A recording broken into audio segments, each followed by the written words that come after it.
Good morning and welcome to the DC Court of Appeals. As a general reminder, we ask that you mute your cell phones or any other electronic devices that may disturb this morning's arguments. Thank you, and we'll be starting shortly.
Corey Billington?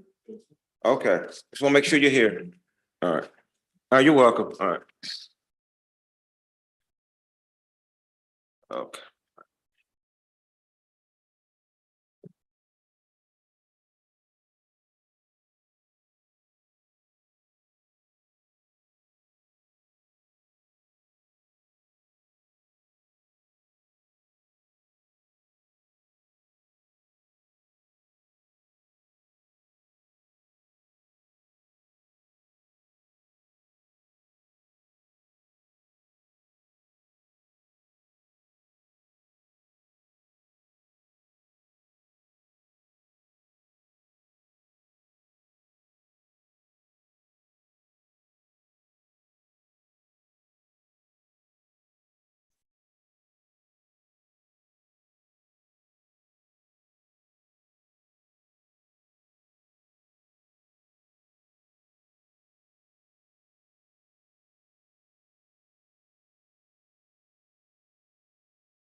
All rise. All persons having business before the Honorable Associate Judges now reside in the District of your Court of Appeals, draw near and give your attention. God save the United States and His honorable court. This honorable court is now in session. Please be seated in the Lord.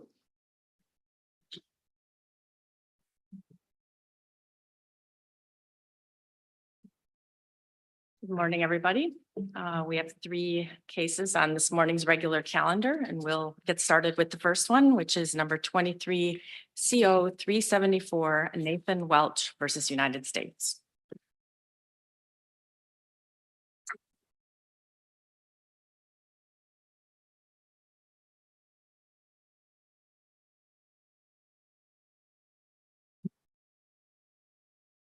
Good morning, Your Honors. Ann Keith Walton on behalf of Nathan Welch, and I would like to reserve 2 minutes for rebuttal. Mr. Welch asserts that the trial court erred in failing to grant immediate release from prison under the Incarceration Reduction Amendment Act, which is commonly referred to as the IRA.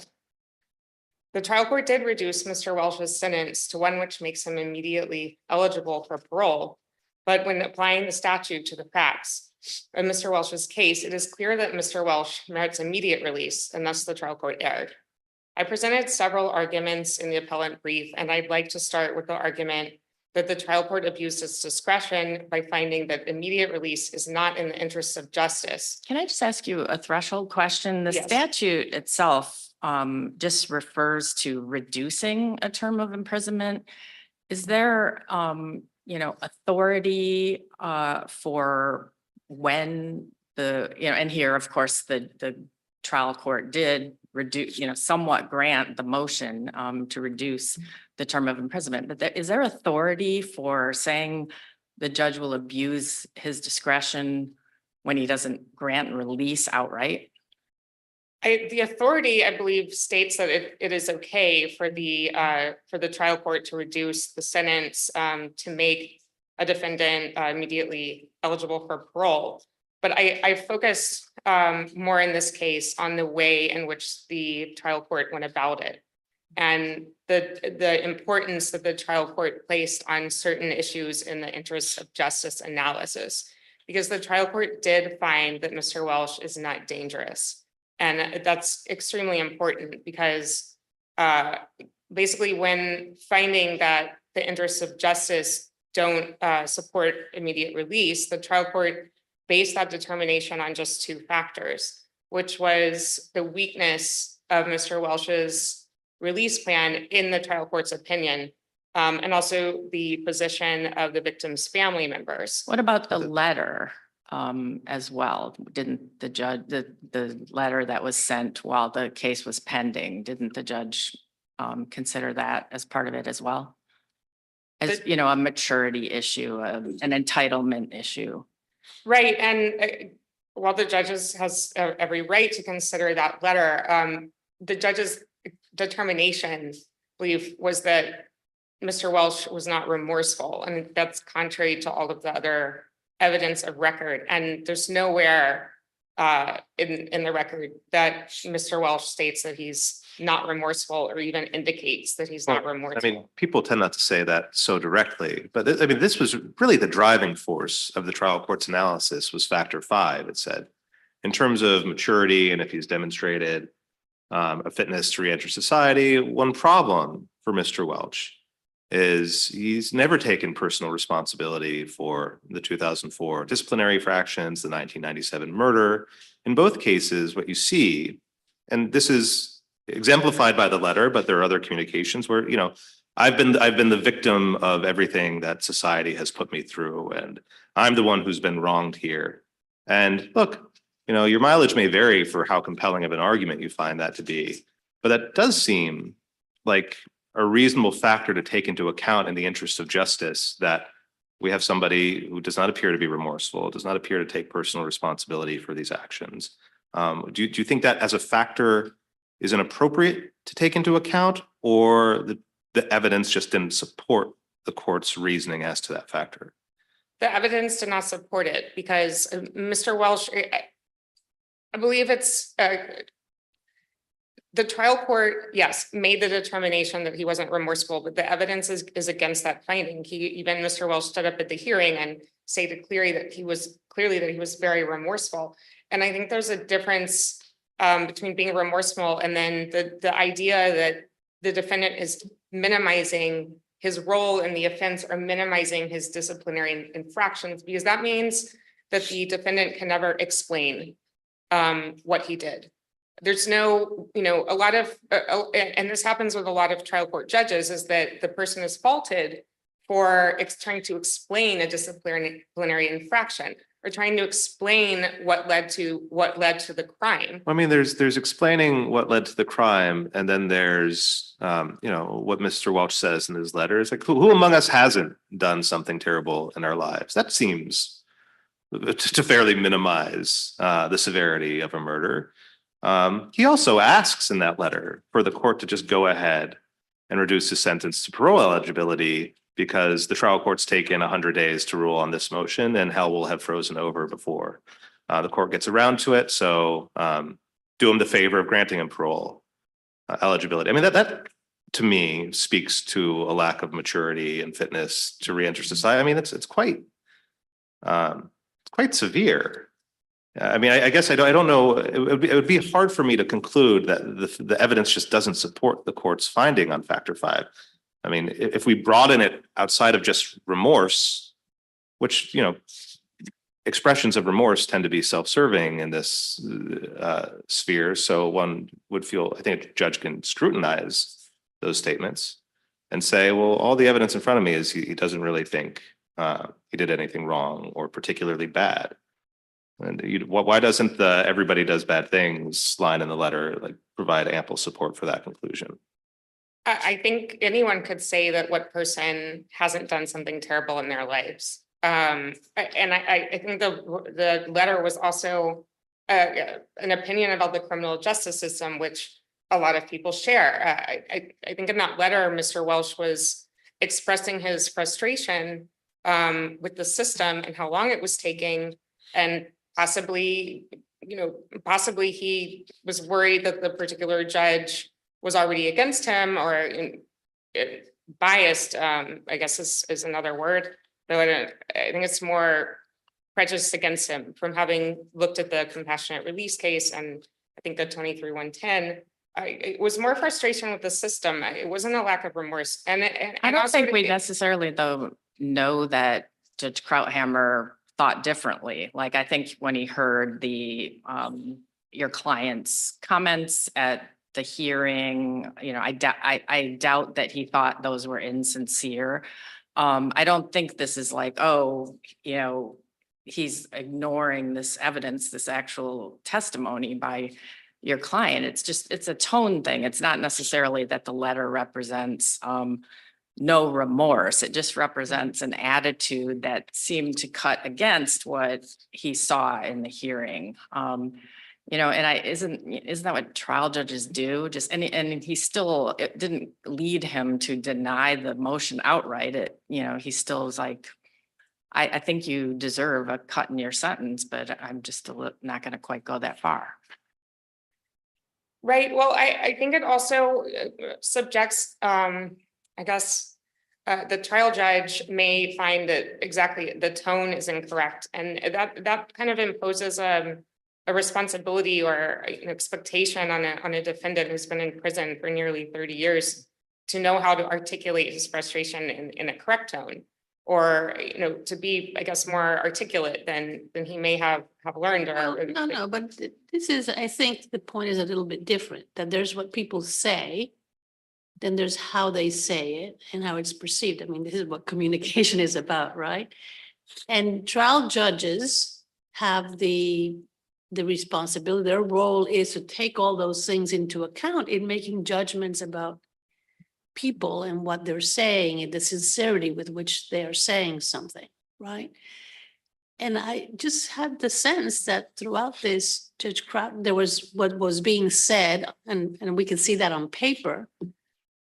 And then there's how Judge Krauthammer took it, how it came across to him. And we cannot second guess that. And obviously he was bothered by it. And there was that point in the transcript I was looking for, and I can't find it right now, during the hearing where Judge Krauthammer says, well, how long, right, for a life?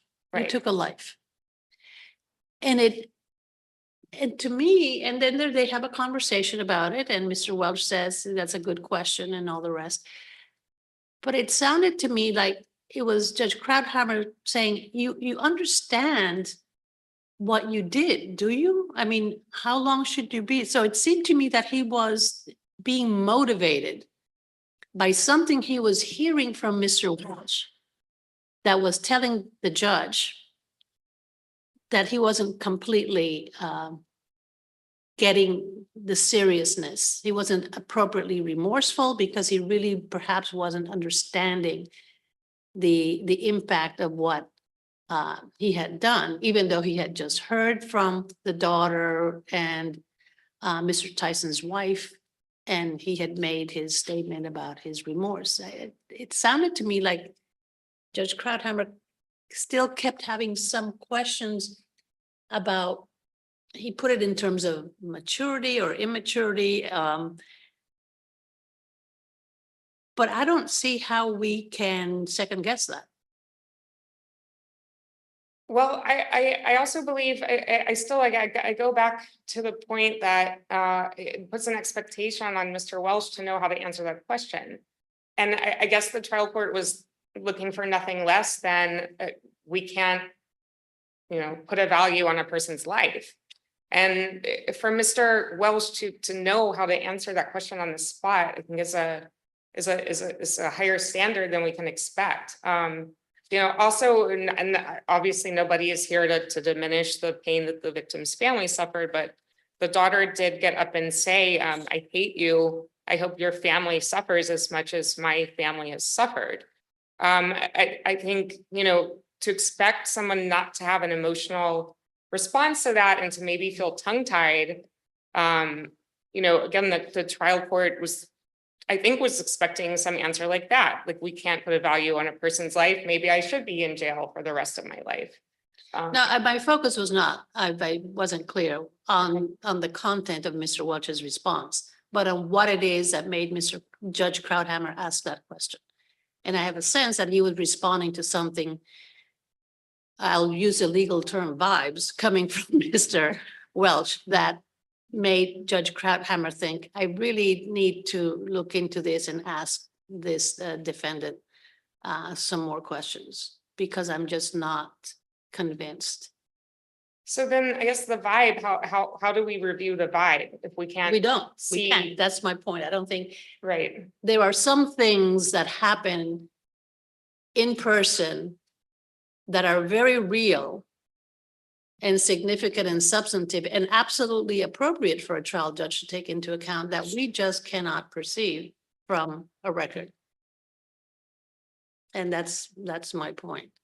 And this Right. is why we have this deferential standard of review. Right, I understand that. But I still think it's hard to read that, vibe into it, basically to make a judgment, I guess, in the Court of Appeals about what the vibe could have been. Your argument is basically that it's not an appropriate consideration for him. Not that we can review it, but that he shouldn't be relying on something like that. I think if I think it would be appropriate to explain, something like, your vibe and your mannerisms in court lead me to believe that you're not truly remorseful. Like, maybe, put in the trial judge's comments, it would be a different thing if he said you're sitting there and you're shaking your head and you're, looking down, or you're not, you didn't even face the family members, you were looking at the wall or something like that. Well, Then he says something like that. I mean, I'm looking at page 15 of the order. He says, after just a few months after this hearing, instead of respecting the justified statement by the victim's family, he characterizes his hearing as a public hanging and insinuates that he is more deserving of release than others. I mean, that's whatever remorse he has expressed is gone and replaced by entitlement. It's pretty specific. I mean, I get what the judge is saying. I I don't think it's just vibes. Vibes might have been present, but it's also, all the evidence here is this guy thinks he's been wronged by the justice system, that the victim's family showing up to court, like giving them a platform as the court was required to do, amounted to a public hanging. It does smack of some entitlement, I think. I mean, why isn't that specific enough on factor 5? Well, I think it's not the most positive fact in this case, of course, the letter that Mr. Welch wrote. But it is just one of many considerations under the statute. And to place such emphasis on the perceived lack of remorse it goes against the preponderance of the evidence standard. Well, what do you, so I mean, we know the statute allows a court to say, I no longer find this person dangerous, but I'm not going to grant them immediate release in the interest of justice. At least that seems pretty clear. It's both factors need to be satisfied. I don't know if we've said this, we probably have, but I assume it seems clear enough that that's a separate consideration. What factors, if a lack of remorse and kind of appreciating the severity of the offense are not adequate to override, despite a finding of non-dangerous, mean that the interests of justice don't militate in favor of immediate release? I mean, is your view that those things can't lead to a denial or it can't lead to a non-immediate release if somebody's not dangerous? That those shouldn't be factors in the interest of justice? And if so, then what should be factored into the interest of justice? Well, of course, the trial court can consider remorse, but it's just not the only consideration. And so I think that shifts us to the burden that the trial court applied. And the trial court, the trial court has ended up focusing completely on the letter and the perceived weakness of the release plan and the victim's family's position. And and as far as the victim's family's position in Bailey v. US, of course, in the compassionate release context, the victim's family's position was given limited consideration. Yes, it was in the context, I believe, of the dangerous analysis, but I think the same applies here. And also the release. But does it? Because here it's an interest of justice question as opposed to dangerousness. Right, but I guess that goes back to, sort of depends on who comes up and testifies at the hearing. And some victims' family members are maybe due to religious beliefs or some other thing, or come up and say, oh, we forgive you. And that the victim's daughter was not, did not feel that way. And not to disrespect her feelings, that she has every right to feel that way. But it is just, I think the limited consideration principle is that we do also have to look at all of the other factors. And, Mr. Welch's record in prison was very positive. He's done a lot of things to better himself. He's taken a lot of courses. He has minimal disciplinary infractions. He did, explain his most severe one, which is then the trial court faulted him for trying to explain it and for providing context. And then, again, the principle that he minimized his role or his actions, I think precludes a defendant from being able to explain, and explain mitigating factors. Just like the offense in this case and the murder in this case, that it was, he was addicted to PCP and I think there was a psychological aspect. A defendant should not be faulted for being able to explain what he's done. And we also have to look at all of the other factors in this case. And there's the psychological evaluation. There's his employment history in prison, which, by the way, the trial court found that it was uncorroborated and that he had no vocational development in prison. When in the psychological report, based on a review of the records, the examiner wrote that after he reviewed the records, that there was multiple jobs that Mr. Welch had done in prison that would make him employable upon release. And even a potential employer got up at the hearing and informed the judge that he was willing to immediately employ Mr. Welch. It was specific, a landscaping and construction company. He lived in DC. and that he was ready to employ Mr. Welch. And then the trial court stated that that was a bare bones release plan. It's, again, what does the trial court expect from the defendant? Does the trial court want a contracted employment, or how much he will be paid, exactly how much he will be paid? I think we have to be really careful with these, I guess, expectations that a trial court might put on a defendant, instead of, applying the statute, I guess, to the actual facts, and not trying to extrapolate something that a defendant couldn't possibly, I guess, anticipate, in terms of what the trial court was going to expect from him, exactly. And again, for the release plan, Mr. Welch also had a place to stay and provided the name, and he provided I believe it would be in DC, of course. And then he changed, I guess, who he would stay with, and the trial court faulted him for that. Or maybe he found a better place to live.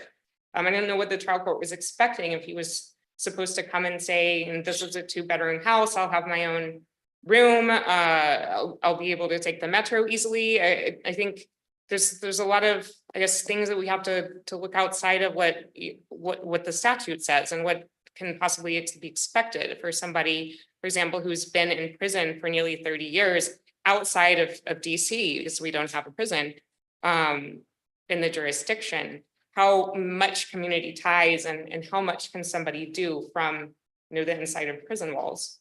So I think all of this sort of ties together, and his tone with regard to remorse, it puts an expectation on a defendant to sort of read the trial court's mind. And so I guess I hope I answered the question squarely. I went maybe pulled in other factors in the case, but I think it all ties together.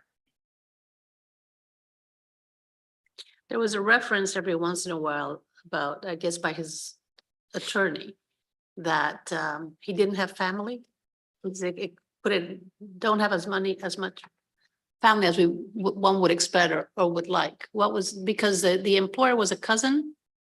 I believe it was a cousin, and someone he considered his cousin. I believe I have to look it up to find the precise term, but correct. I guess, there's some other, of course, defendants, and I'm thinking about my own cases as well, who maybe has a wife who's at home waiting for him, has, 5 or 6 children he's been able to maintain contact with, but this just wasn't Mr. Welch's case. And I don't think that the trial court can put sort of an expectation on a defendant who's been in prison for 30 years to be able to maintain these family ties, and to have, enough family members. Again, it allows the trial court to state, we'd like you to have a certain amount of people supporting you. What does that amount have to be? Does it have to be 3, 4, 5? I think we have to be really careful to limit what the trial court can consider here.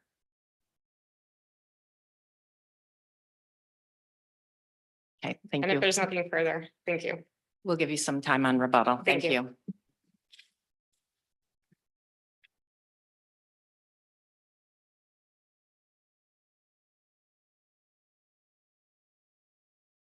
May it please the court. Good morning, Your Honors. Ann Cotter on behalf of the United States.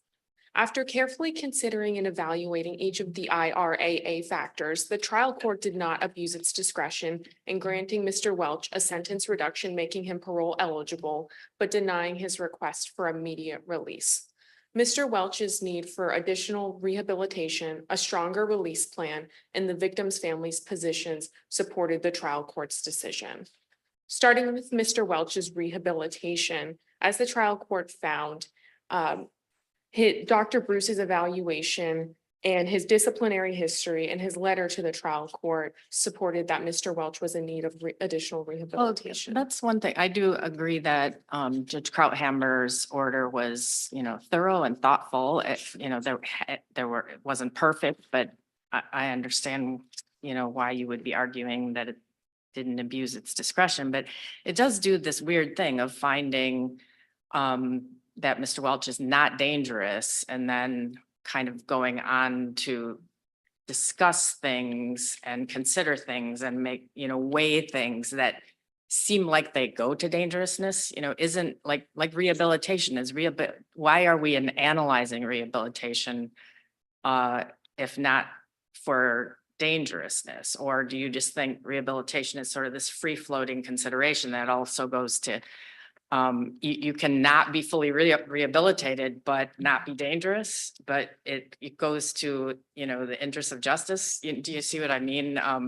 Can you talk about whether that's coherent in Judge Krautheimer's order? Yes, Your Honor. Rehabilitation, I don't believe, is synonymous with dangerousness. And under the IRAA, the trial judge is supposed to evaluate all of the factors for both the interests of justice and for and for dangerousness. So the trial judge was permitted to consider rehabilitation and also at the same time conclude that he was not dangerous. And I think what he did here was evaluating Mr. Welch's rehabilitation, determined that it wouldn't be in the interest of justice to grant him immediate release because there was still more work to be done.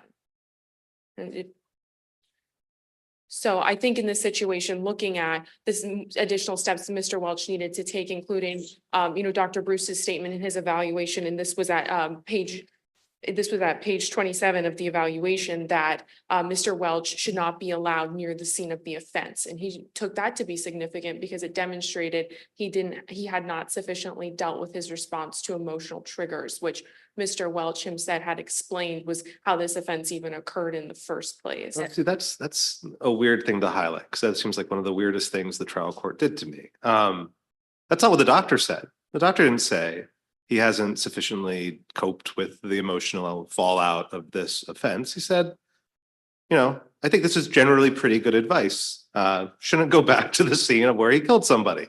I don't know where the trial court is extrapolating this because he has some residual, mental health unresolved. Like that might just be the doctor's uniform advice when he's confronted with somebody who commits a heinous offense. Better not to revisit the scene. I mean, what basis did the trial court to have to sort of speculate? Was there something other than that statement that gave the trial court grounds to conclude it's because he had still unresolved mental health issues that could be addressed through further rehabilitation? Yes, Your Honor. So the trial court also had Mr. Welch's letter, which I think also showed that he had still not been able to handle his response to. Oh, just to make sure I have an answer, I'll let you get there. But as to the doctor's opinion, is there anything in the doctor's opinion that suggested this was anything other than routine advice that people who have gone through and committed these heinous acts should really not? It's not advisable that they go back to the scene. That's perfectly consistent with the doctor's report, right? Yes, Your Honor. That no amount of further rehabilitation was going to change that advice. Well, the doctor did conclude that he was, in the doctor's view, sufficiently rehabilitated, and that was still part of his advice, that he not be allowed near the scene of the offense. Right. So I mean, what I'm saying is that, so it's therefore a little bit weird that the trial court said, and that's indicative of some unresolved mental health issue that still needs to be addressed, when in fact the doctor didn't suggest that at all. The doctor might have very well just said, good advice not to revisit the scene. But I mean, I'll let you get into the letter. I appreciate there are other concerns the trial court had. That one just struck me as maybe the oddest thing the trial court said.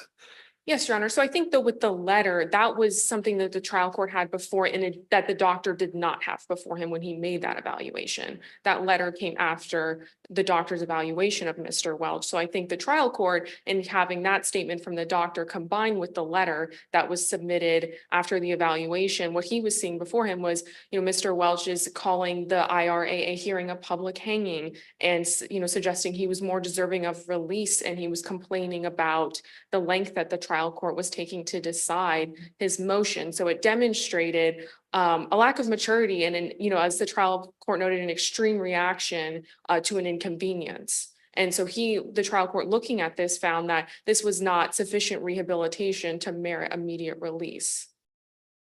So I hope I answered that question. I think you did. And also Mr. Welch's explanations for his disciplinary history, I think also go to his rehabilitation. And, they were self-serving and they were minimizations. And I know Mr. Welch had stated that, he was just trying to explain, but he even stated that a situation in which he broke an officer's nose, that situation was facilitated by officers. and that he was being targeted by officers. So this is still not someone who's accepting responsibility for his actions. And I think that also goes to his rehabilitation and additionally his release plan. Within that release plan, the trial court had warned him that this release plan he had put forward was inadequate and gave him an opportunity to supplement that release plan. And even after that opportunity, Mr. Welch's plan was still not concrete in terms of his employment and his housing. And What more should the release plan offer? And it does seem like there must have been some kind of miscommunication about the supplement, because that seems to go more to his lawyer's judgment than his. But, you know, what should these release plans look like? Well, I think certainly with respect to the employment, first and foremost, Mr. Welch just had promises of employment, but there was no specificity. While it was a moving and landscaping company, there was no specificity as to what his role might be in any of those companies and whether he was qualified to do But any. you had this Mr. Meekins, right? Who Yes, said, I'm in contact with him all the time. I think he said actually every day.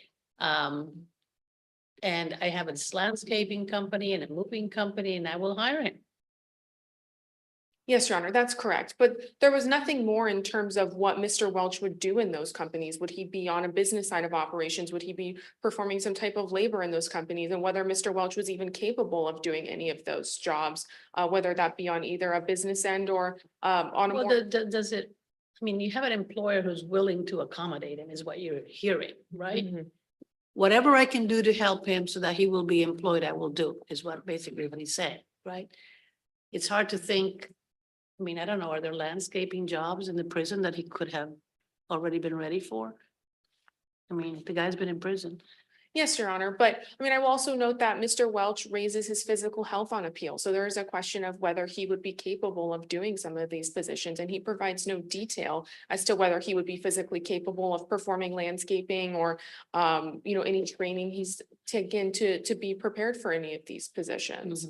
So I think in that situation, it was insufficient just to have this promise of employment with nothing more as to what his exact role would be, how long he could work there, whether this would be a full-time or part-time position. It was just a promise essentially.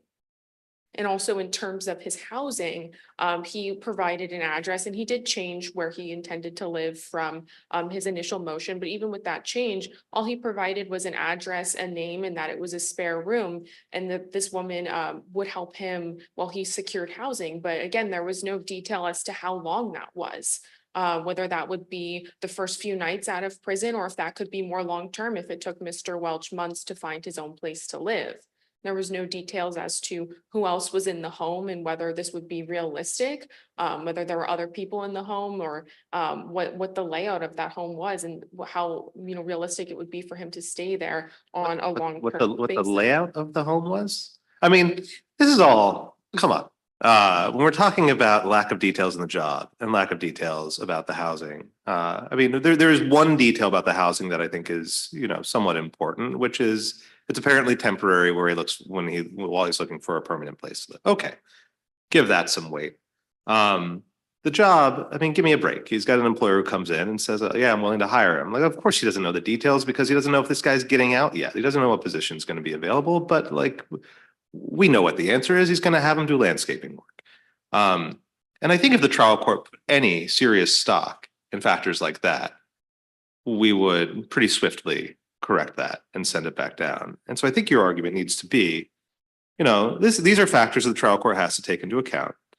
It just didn't put that much stock in them. It noted these things. They're somewhat notable to say, oh, we don't have a very specific job in mind, and we don't really know much about the housing situation. So the trial court kind of breezed by those. It did not belabor either of those points, did it? Do you think the trial court put a great deal of stock in those? Well, I think the trial court ultimately concluded, though, that his release plan was weak and that was a reason why immediate release was not appropriate. No, I agree that was one of the reasons the trial court gave and relied upon. In fact, I thought that even though the trial court says in a footnote that he's not punting to the parole side, he's kind of saying, well, you can go there and almost I got the sense that the judge was thinking, and you can work on, let's say, your release plan during that time. But is that appropriate? I mean, well, you say he was given a chance to supplement it, but it was still wanting in the trial court's eyes. Yes, Your Honor. So I think in this situation, it was appropriate because the trial judge has the discretion to grant a limited reduction. The trial judge was not required to grant him immediate release. So by doing so, the trial judge essentially laid out for him a roadmap of, what he needs to do to, apply again under the IRAA or potentially be released. Well, but that's a few years off, right? Yes, Your Honor. So, but here the trial court gave an opportunity for him of reducing his sentence, so he could potentially be released on parole. And if not, Mr. Welch has essentially needs to know what he needs to do to put forward again to prevail on a second IRAA petition. What would you think if a trial judge said the following? Okay, I find he's not dangerous. In the interest of justice, release might be appropriate. But the parole commission is really, they're really the foremost experts on that decision. So I think the best way to implement the IRA is to reduce the sentence so that they're parole eligible, and we'll leave that final determination to the parole commission. Do you think that would be something within the trial court's discretion? I think the IRAA explicitly instructs that the trial court should consider it. So I think the trial judge is not supposed to essentially punt the decision to the parole board, and that is within the judge's discretion to grant somebody immediate release. But the IRAA, only instructs the trial judge to reduce a term of imprisonment. So theoretically, I mean, the judge is not required to grant immediate release, but it does put that responsibility on the judge to make the determination and not the parole board. So what's the answer? I'm not sure. I'm not sure if that's a yes or a no. A trial judge says they satisfy the conditions for IRA release. But I somewhat distrust my own instincts on this, and I think the parole commission knows this stuff better than me. So I'm just going to reduce it to make them parole eligible, and we'll make sure the parole commission agrees with me. Is that within a trial judge's discretion under the act or not? Your Honor, I believe it would be, because the act does say that, just shall reduce a term of imprisonment. It does not require the judge to release somebody, but I do think. You don't think it requires a judge to release somebody if they find they are not dangerous and in their own judgment is that the interest of justice warrant release, but they'd rather just have a backstop with the parole commission double checking them on that? Well, it does instruct that the judge shall reduce a term of imprisonment. It does not instruct that the judge has to release the person. But it does specifically, I guess, leave with the judge the decision to release somebody. So I think in this situation, the trial judge, he expressly stated that he was not, reducing the term of imprisonment to make Mr. Welch parole eligible because he was deferring to the parole board. That's not what the judge did here. I agree. And further, Your Honor, as Mr. Welch asserts that the trial court utilized a heightened standard. I think here the trial court did apply the preponderance standard. There is a presumption that the trial judge knows and applies the correct standard. And as well, Your Honor, in this court's decision in Bailey, that the court stated that the preponderance standard is the default rule, and the trial court was operating, after that case was decided. And no party in this situation ever argued that a different standard applied. So Mr. Welch has not shown that, he's not been able to overcome the presumption that there was this heightened standard. And looking at the trial judge's order, it's clear that he is weighing all of the different factors, and that is consistent with the preponderance standard. And I see that my time has expired. So if there are no further questions, we would ask that the judgment of the Superior Court be affirmed. Thank you very much. Ms. Walton, we will give you 3 minutes.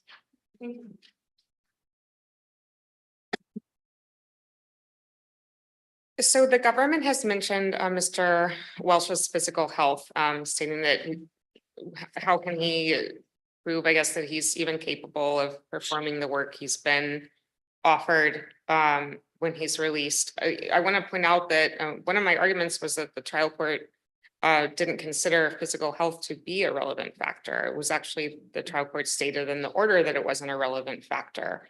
That's clearly wrong. As one of the listed factors states, not only psychological evaluations, but also physical health records.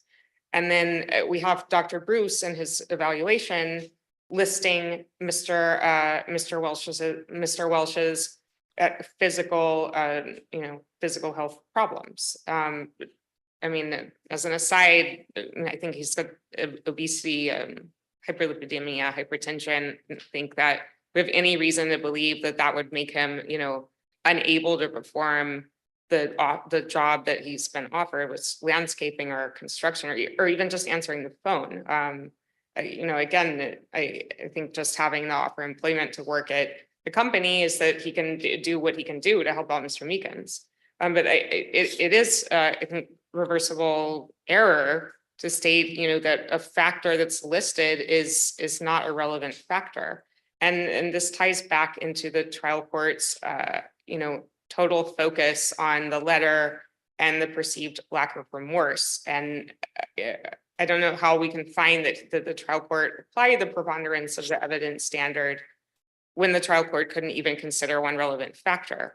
Well, I mean, sometimes the judges note that the factor is written down, it says what it says, but they don't think that the facts in support of or against that factor really do much for them. Is that allowed? And also what, how do you think that would have changed anything here? I don't know that it would have changed anything, but it's troubling when a trial court doesn't recognize a relevant factor. The trial court can certainly say, I've weighed that factor and that factor doesn't sway my decision, but to state that it's not relevant. And Right, what but if he said dangerousness wasn't relevant or, something like that, I could see that being a problem. But his physical health, do you have an argument that had he considered it, it would have really, changed anything? I mean, we can't possibly know that. So no, I don't have an argument Well, after is that. it fair to say, excuse me, Ed, is it fair to say that the trial judge just dismissed it? And what he says is that BOP has classified his physical health as level 2, stable chronic care. And then he says his mental health has been listed as care level 1 since 2020. Neither of those facts impacts his release. And then he goes on to talk about, the Dr. Bruce evaluation. So it's not as if the trial judge didn't consider it. He just didn't think that it weighed either way in terms of the release, says it doesn't impact, neither one impacts his release. My issue is that the trial court stated it's not relevant. I can't argue that he didn't consider it because he did state what Your Honor has mentioned in the trial court's decision. But I guess the question would be, what if the trial court stated that the victim's family member's position is not relevant? I think it's proper to say that weighs against release, can weigh any factor. The trial court's certainly within its discretion to weigh any factor, but to find that one factor is listed factor is not relevant, it is, is error. The trial court does have to consider all of the relevant factors. I think I'm out of time. I was also just going to state that I agree with the proposition that, rehabilitation can't be separated from dangerousness. I think that's extremely troubling. It's a goal of the criminal, the incarceration system to rehabilitate a defendant so that it can be released to the community. And what else can we consider besides its, lack of dangerousness after he's been rehabilitated? And so with that, I request that this court reverse the trial court's order and instruct that the trial court grant an immediate release. Thank you very much. Thank you, Ms. Walton, and thanks, Ms. Cotter. The case will be submitted.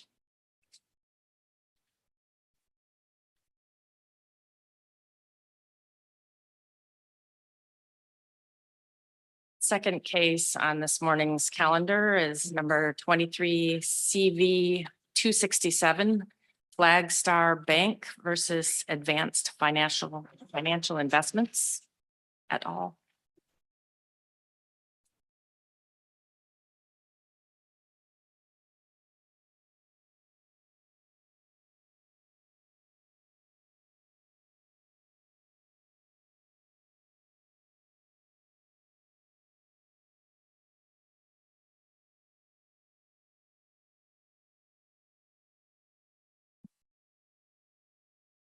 Good morning, may it please the court, Andrew Nayrod on behalf of FLAGSTAR Bank. I'd like to reserve 3 minutes for rebuttal, please. Okay. Your Honors, this is a foreclosure case brought by FLAGSTAR Bank. There's 3 other parties to the case: the mortgagor Salvador Rivas, the condominium association that held a sale in 2014, and a purchaser from that condominium foreclosure sale, AFI. There are 3 orders at issue in this case: an order in 2019, 2020, and 2023.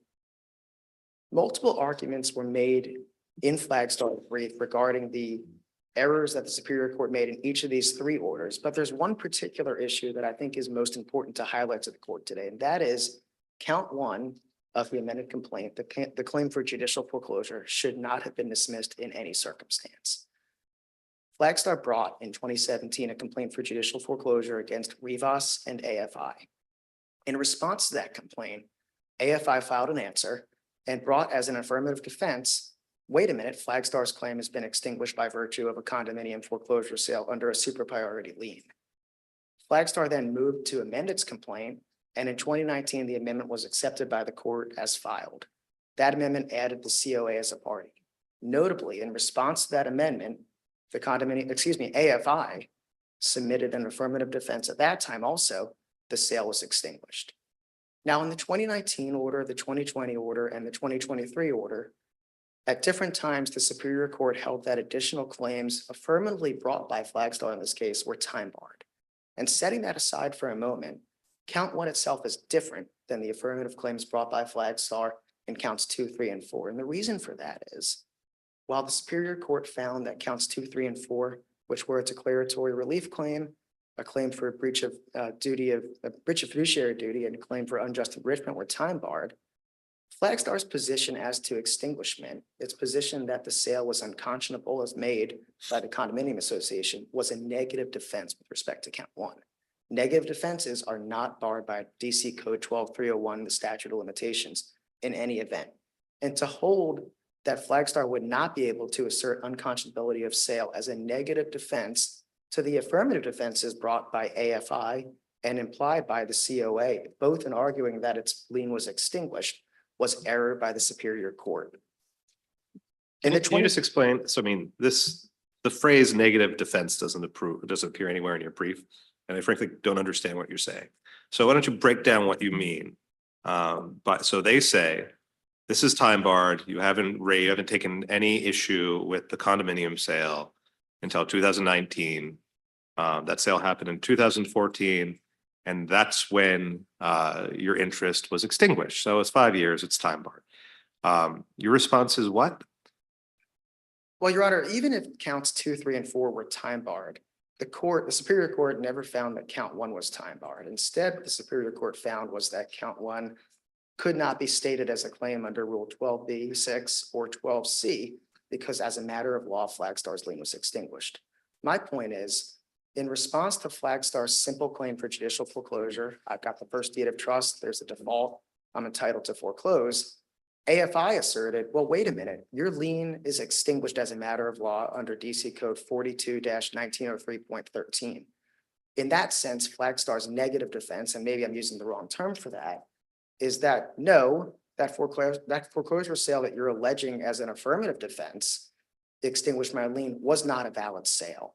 That doesn't have to appear on the face of the complaint. It wasn't something that needed to, but it was there in the amended complaint within the facts alleged in counts 2, 3, and 4 as a verified complaint as well. FLAGSTAR alleged facts relating to the unconscionability of sale, stating that there was a particular value of the note at the time that the loan was originated. It set forth facts involving. I still don't get it. So just I want you to help me with this. So FLAGSTAR, the motion to dismiss says, look, your interest was terminated in 2014. As a matter of law, it's what Chase Bank hinted at and what Lou ended up deciding. The interest is gone. So as a matter of law, claim 1 can't even get off the ground. What was wrong with that reasoning? Well, as to claim 1, the reasoning of the court wasn't that it was statute barred and that the 2014 date had anything to do with it. It was that certain factual allegations made by FLAGSTAR, all of which were relevant to its affirmative claims in counts 2, 3, and 4, its claims seeking for a declaratory judgment, seeking unjust enrichment, damages, and seeking fiduciary duty claims against the condo association and AFI. While those claims might have been stale under the Superior Court's reasoning, and we can get into that reasoning later, the facts underlying those claims, which were used in defense to the affirmative claims made by AFI that, hey, your sale or your lien was extinguished, should not have been time barred because facts can't be time barred. Only legal claims affirmatively made by a party can be time barred under 12301. So in other words, when AFI and the condo association asserted to the Superior Court that this lien was extinguished as a matter of law, FLAGSTAR should have been entitled to raise evidence at that point of unconscionability of sale in defense to that affirmative claim. To say that no, because it was not a valid sale, Correct. basically. And FLAGSTAR didn't have to plead affirmative claim for that. It did not have to bring claims 2, 3, and 4 in order to defend itself on that basis in count 1. At the time that AFI and at the time the COA raised arguments as to extinguishment, FLAGSTAR was entitled at that point to argue, no, you are incorrect, AFI, you're incorrect, COA. And you're saying that it did not, okay, since this was done, again, like Judge Deal, I'm not sure I'm following this. I understand what you're saying, that even if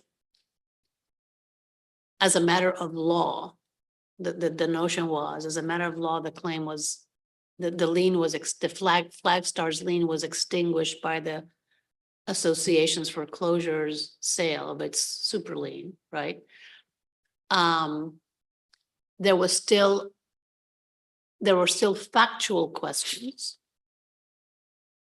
that had to do with the validity of that foreclosure.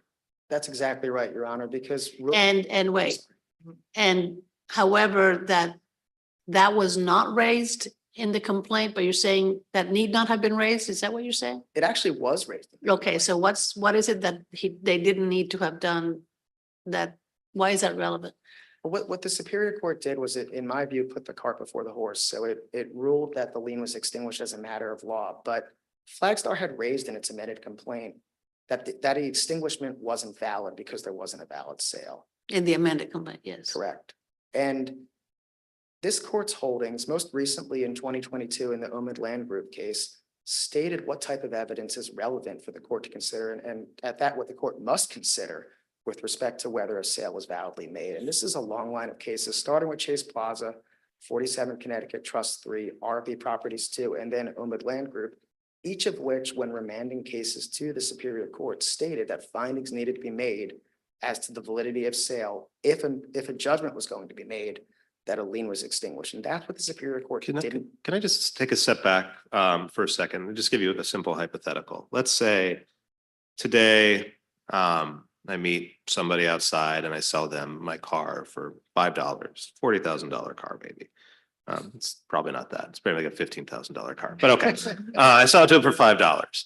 And then 10 years later, I say, wait a minute, that wasn't very fair. And I sue them for conversion. And I say, give me my car back. And they say, what are you talking about? You sold it to me. And I say, well, that was an unconscionable sale. It should be voided. Let my suit proceed. Do I survive summary judgment on those facts? You know, assuming the same 3-year statute of limitations on my conversion claim because unconscionability is a response to an affirmative defense of a statute of limitations? I mean, what I'm complaining about is a thing that happened 10 years ago. That's a little different than this scenario. I would agree, Your Honor, in that context, your claim would probably be time barred. It's beyond 3 years. But Right. here, it's not the issue as to whether or not an affirmative claim is being made by FLAGSTAR. This is unconscionable. If we disregard counts 2, 3, and 4, take them out of the amended complaint entirely, what's really happening here is AFI and the Condo Association came to the Superior Court and said, you may not foreclose FLAGSTAR because your lien was extinguished. And at that point, FLAGSTAR is entitled to raise a defense to that affirmative claim. That defense was, no, my lien wasn't extinguished. There was not a valid sale in the first place. And then at that point, it submitted evidence to the court in its verified amended complaint of the exact type that this court in Omid Land Group said was relevant and necessary to be used to determine whether or not a sale was validly made. I don't understand, I don't understand how that's different from my hypothetical. Well, in your hypothetical, it was an affirmative claim made by you saying, no, I shouldn't be, I shouldn't be entitled to. Okay, well, let's, okay, no, go ahead. Keep going. Let me see if I can follow. I believe in your hypothetical, Your Honor, maybe I didn't follow the claim itself was affirmative on your end saying I'm suing for conversion. you're suing for conversion at that point, saying that this was something that shouldn't have been permitted because it was unconscionable. You brought that affirmative claim at that point. Right. That's under DC Code 12. And FLAGSTAR brought these claims, right? Excuse me? And FLAGSTAR brought claim 1.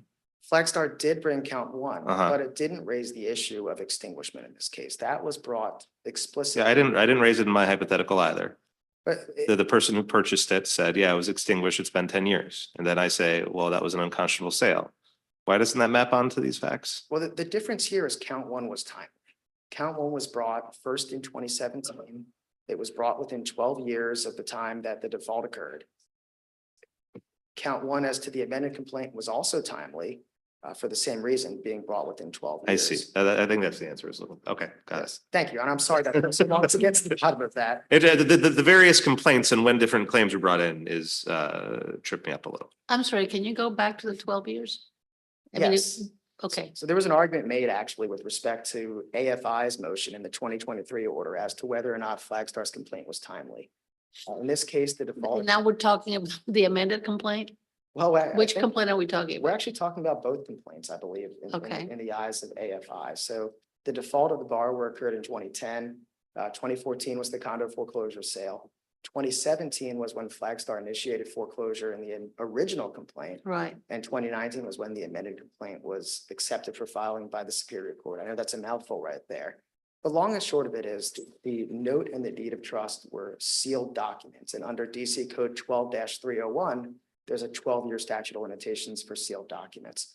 Even if the court disbelieved that, which I believe is what AFI purported to argue in its motion at that time, there's additionally a 6-year statute of limitations that applies following the acceleration of a mortgage, which again was in 2010.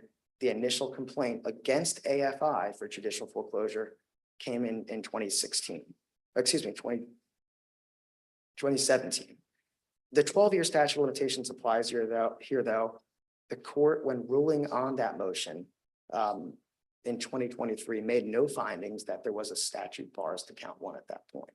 I would submit to the court that under any circumstance, FLAGSTAR shouldn't have been precluded from raising the validity of this sale here as to count 1. We can get to count 2, 3, and 4 separately, and that's a separate issue. And I'm not disclaiming that those claims were also wrongly decided as to statute barred, but there's no circumstance in which the court should not have gone to the issue of the validity of sale and adjudicated that claim, given the allegations made by FLAGSTAR in response to what AFI said in response. as a defense to the, As a defense to the affirmative defense raised by as a defense AFI. of the affirmative in this- defense. Yes, I know there's multiple layers of defense there. That's what you were calling the negative Correct. defense. Correct. It's not one for which they bore the burden of proof either. If you look at the court's holdings in specifically the Omid Land Group case, that was a case where there was a summary judgment granted in favor of the purchaser. The bank came forward on appeal before this court and submitted evidence within its verified amended complaint as to the value of the loan at the time it was originated, the amount due as the time of its foreclosure claim, the beliefs and expectations of the parties, and the sale price of the condominium sale that was purported to have occurred in that case. And what this court found in the Omid Land Group case was that it was error for the Superior Court not to consider that evidence in granting summary judgment. That is exactly the type of evidence that's in the amended complaint that was also verified here. And it was error for the Superior Court to not consider that evidence when just summarily ruling that there was extinguishment of FLAGSTAR's first deed of trust. Looking at the 2020 order, which was an oral order done through a court transcript, it's less than clear as to what logic the court employed in finding that there was an extinguishment of the deed of trust. But what appears to have happened is the court conflated whether particular affirmative claims by FLAGSTAR were statute barred on one hand, and then on the other hand, whether certain defenses, as we've discussed, were statute barred because the facts underlying those defenses were the same as certain affirmative claims. And that was error to conflate those two. Your Honors, I know I'm running short on time right now, but there are other errors that FLAGSTAR identified in this matter as well. And in particular, I'd like to highlight the discovery rule and equitable tolling in this case as related to counts 2, 3, and 4, not as to count 1. In the 2019 order, the Superior Court found that it appears that the discovery rule didn't apply. And it seems that the distinction made by the Superior Court was FLAGSTAR knew at the time of the 2014 sale certain facts related to the circumstances of that sale. In other words, what the sale price was, what announcements were made by the auctioneer, what sort of notices were made prior to the foreclosure, and what the deed said upon the foreclosure being conducted at that time. The Superior Court erred there because when reviewing under the scope of the discovery rule, it looked at whether FLAGSTAR knew certain facts related to the time at the time of sale, as opposed to when FLAGSTAR knew it was injured. And here, FLAGSTAR didn't know it was injured until 2018. Well, were you on notice to inquire as to whether or not you had been injured? I mean, here's what a brief inquiry would have revealed. In fact, Chase Plaza says that your lien might have been extinguished by that 2014 sale, which Chase Plaza had been issued before that. It wasn't clear. But why wasn't that enough to put you on notice that your lien might have been extinguished? I think the law that's developed in this court following that time has made it pretty clear that there was an intervening change in the law. It wasn't that the law as of 2014 demonstrated that an inquiry was necessary as to whether the lien was extinguished. So of course there was in the Condominium Act itself has an anti-waiver provision. That's what's discussed in Chase Plaza. Chase Plaza didn't rule in this context that the anti-waiver provision applied or not. And in fact, Chase Plaza simply says that there was the unclear nature of the law at that point. What Later is on, wrong with Judge Epstein wants to equate what you knew with what the association knew? What is wrong with that analysis, saying if you're going to argue that the association didn't have this knowledge or did have this knowledge, you know, why isn't the same true for your client? well, I think the point that's in FLAGSTAR's view is incorrect with that is that regardless of whether there were knowledge of facts surrounding the sale by the condo association or by FLAGSTAR, the question isn't whether it knew of some circumstance. The question is whether it knew of an injury, whether it knew that there was wrongdoing and knew of the nexus between the two. That's what Diamond v. Davis and the discovery rule says. That in this case wasn't something that FLAGSTAR could have known. This isn't an issue of ignorance of law. This is an issue of intervening. Does the record say anything about whether or not mortgage payments were being made after that after the condo sale? By which party, Your Honor? By anybody? Well, there was a default by Mr. Rivas as of 2010, and the record says that no payments were made after that point. I believe there were arguments made in the briefs by I think the condo association as related to the motion to dismiss that payments had stopped being made by AFI or not been made by AFI. Ever? Excuse So me? between in 2014, AFI purchases the property, right? Correct. And supposedly, under the terms of the sale, it's subject to FLAGSTAR's lien to the mortgage. And what happened? Were any mortgage payments made from 2014 up to when, I'm sorry, when was that defense asserted? 2019? No, they were not. But They were again, not. And what did FLAGSTAR do during the time that no mortgage payments were made on its loan? Well, at that time, Your Honor, FLAGSTAR had already initiated its foreclosure claim, thinking that it sat in first position deed of trust, that its lien wasn't extinguished, and sought it, and it brought that claim against AFI seeking judicial foreclosure. And so at that point, FLAGSTAR hadn't been slumbering on its rights. It had been attempting to foreclose Mhm. actively at that time. And that was the claim that was brought in 2017 in the original complaint before the Superior Court against both Rivas and AFI. But again, also, Your Honor, just because certain facts were known to FLAGSTAR at the time, facts involving whether or not it was getting paid on this mortgage, whether or not the auctioneer announced one thing or another at sale, whether or not the deed said one thing or another following the sale, FLAGSTAR didn't know it was injured and could not have known it was injured until there was an intervening change in the law. It was not on inquiry note. Chase didn't, so your argument is that Chase was insufficient to put FLAGSTAR on inquiry notice. That's correct, Your Honor. And I- And that's because, what's your best authority well, and argument for that? I think this proposition? court's language in the RFB Properties 2 case is really instructive there. So in RFB Properties 2, it described the change in law that occurred from the 47 Connecticut Trust 3 case as this whole line of inquiry developed within this court. And what RFB Properties termed, I quoted this in my outline here, it called it an intervening change in the law in one place. And then later in the opinion, at the very end, it said, this is a change in the law that transforms a market rate purchase into a bonanza. I think that's different than something where there's a law that there was inquiry notice to review, as opposed to the Leo decision in 2018 being itself. But the change was from uncertainty to certainty. I mean, that's exactly what RFB talks about. It was, it was unclear after Chase Plaza whether or not, and that seems like an essential inquiry notice. If you're filing a suit in 2017 within the limitations period, include any challenge to the sale that you might have, because you're on notice that maybe that sale extinguished your lien. Chase Plaza warns you that it might have.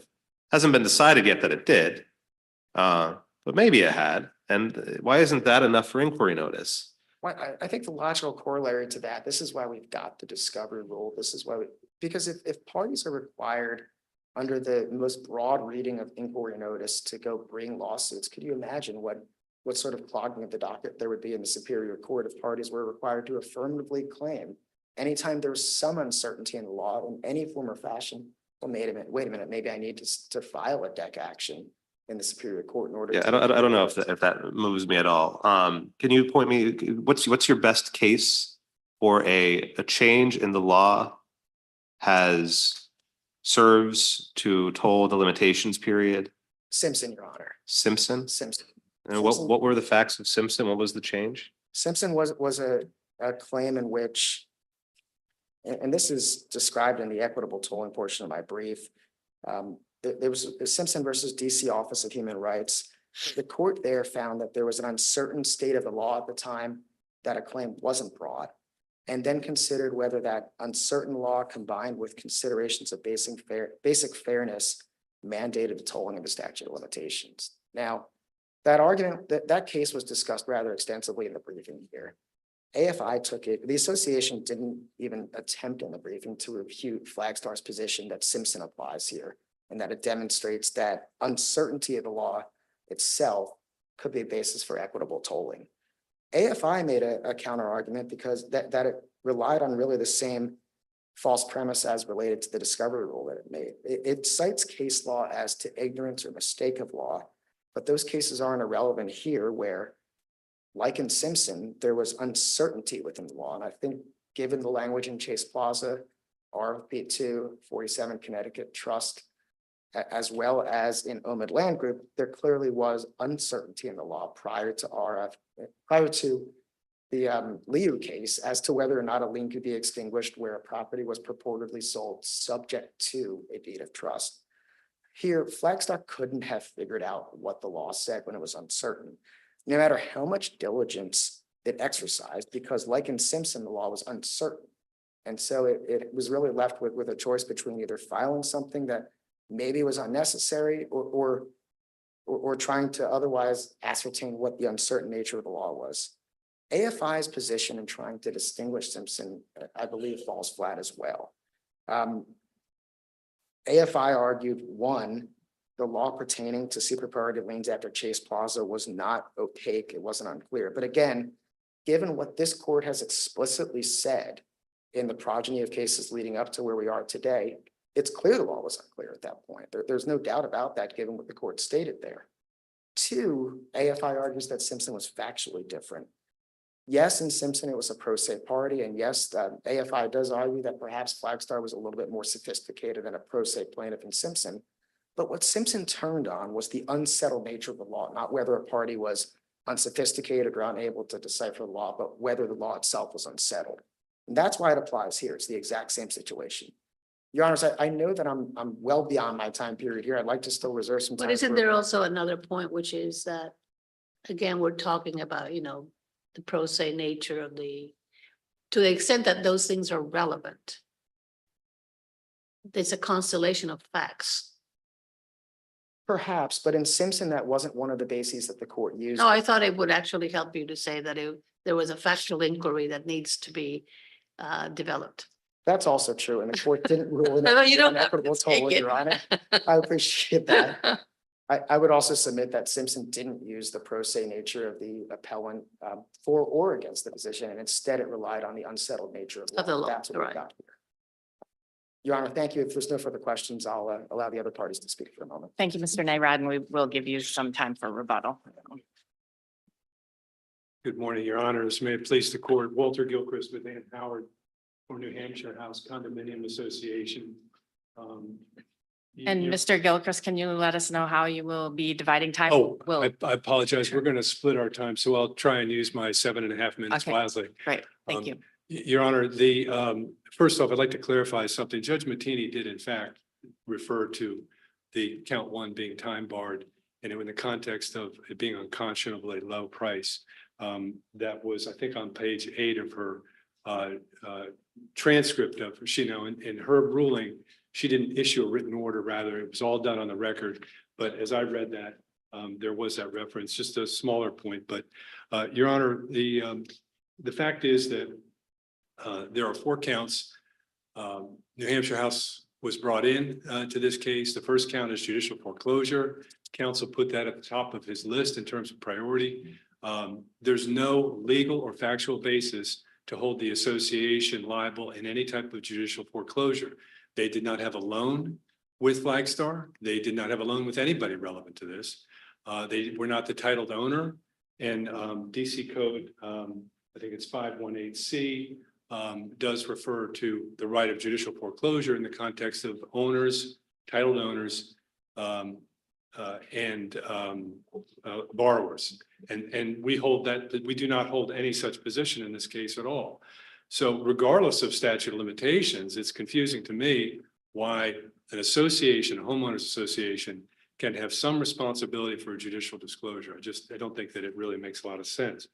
But regardless, Your Honor, if you then move to the other counts that we became part of, 4.5 years, and I might note that Judge Deal's hypothetical was 10 years. Well, this was 4.5 years. It's still a very ample time beyond the statute of limitations. But before getting to that, Your Honor, the second count of the case is declaratory judgment, and that was essentially, fed on count 1.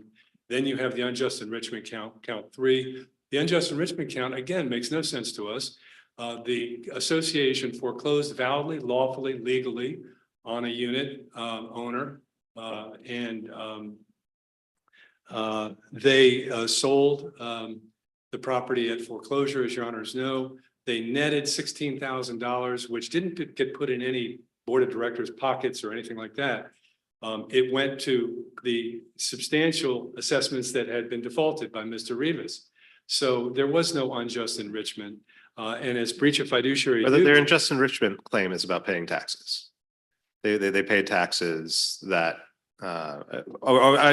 this would be unjust. as to the condo board, you're As to the saying. association. As to the association, okay, fair enough. So, but then you go to fiduciary duty. This association did more than they should have done to notify them. There is the notice of the foreclosure sale that was sent in November of 2014. There is the subsequent letter per your request where the association then gives them the itemization of what the amounts were due to the condo based on unpaid assessments. So there was ample, if you conclude that there was a fiduciary duty that the association owed to FLAGSTAR with whom it did not contract, then in looking at whether there was a fiduciary duty breached, it's very clear that there was not. And so that brings me, and I want to hit to this topic quickly if I can, the whole statute of limitations argument. It was 4.5 years. Association was brought in 4.5 years after the foreclosure sale in this case. And despite knowing about the foreclosure sale, knowing the realities of this business, which is there are constantly short sells at these things. There are people that pop up at the last minute to bid on an auction item. Sometimes, I'm not so sure in DC, but in Maryland, you see them camped out in front of the courthouse, ready to make their bid. This was a sophisticated lender that clearly knew that the association could not possibly promise whether there was a certain amount of money gained from this foreclosure sale or that there should be some other impediment. In fact, in the per year request letter that was again, before the sale, they invited FLAGSTAR to come in and stop the bid, which is what often happens when lenders see that their lien is not going to be protected. So they invited them to, and I think that is classic inquiry notice if there ever is some. The accrual of the cause of action was raised in the briefs. When did the cause of action accrue, excuse me, and then you go three years from that. Clearly the cause of action accrued on December 23, 2014. Now, what's interesting about that is after this sale, FLAGSTAR never once received any money from the sale. And for 3 years go by before they filed suit. And they never once got any money. Does that not ring a bell in somebody's mind there that this sale did not go as we would hope? Well, they say they filed suit within 3 years of the sale. They filed suit in Judicial foreclosure. 2017 Right. initially, but that was just against Right, yeah, I understand. Yeah, AFI, I mean, this, right. against AFI and against Mr. Right, Rivas. right.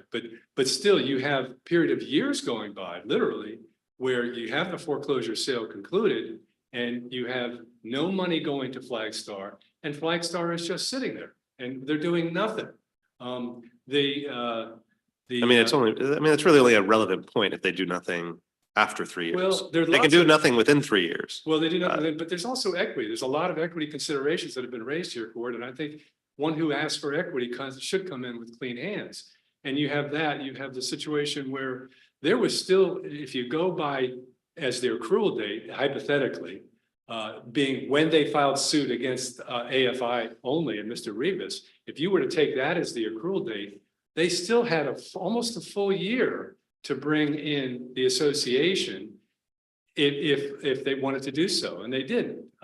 Well, they- it was about a year before Roughly. the answer was filed. Roughly, That's and then because the answer wasn't filed until Lou was decided. I mean, that's You're correct. You're Uh-huh. correct. But then you have the motion to amend the complaint. FLAGSTAR says it's because there was this answer, this defense raised in an answer. I submit that that's a pretext with all due respect. The answer was filed and then 8 months went by before they sought this amendment that they seemed to think was so critical. 8 months went by without any action on them, by them, excuse me. But you're saying, if I follow you, that with respect to the breach of fiduciary claim, which is against the association, right? There is, yes, sir. That was That, dismissed. I'm sorry, I cut you off.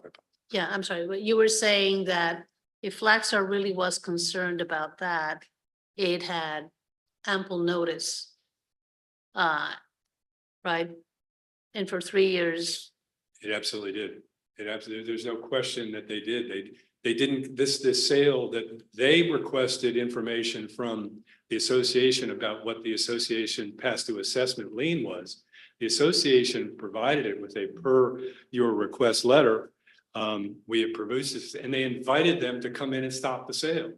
So the association went and did what they were supposed to do. And there's no evidence, factually or legal arguments that can be made that the association did anything wrong in the sale, this routine so sale. when should FLAGSTAR have known about the breach of fiduciary duty claim, you think? I think they should have known very early on the foreclosure sale. The next day, they didn't get a call from the association saying, I'm sorry, we're not gonna be able to do anything to protect your lien.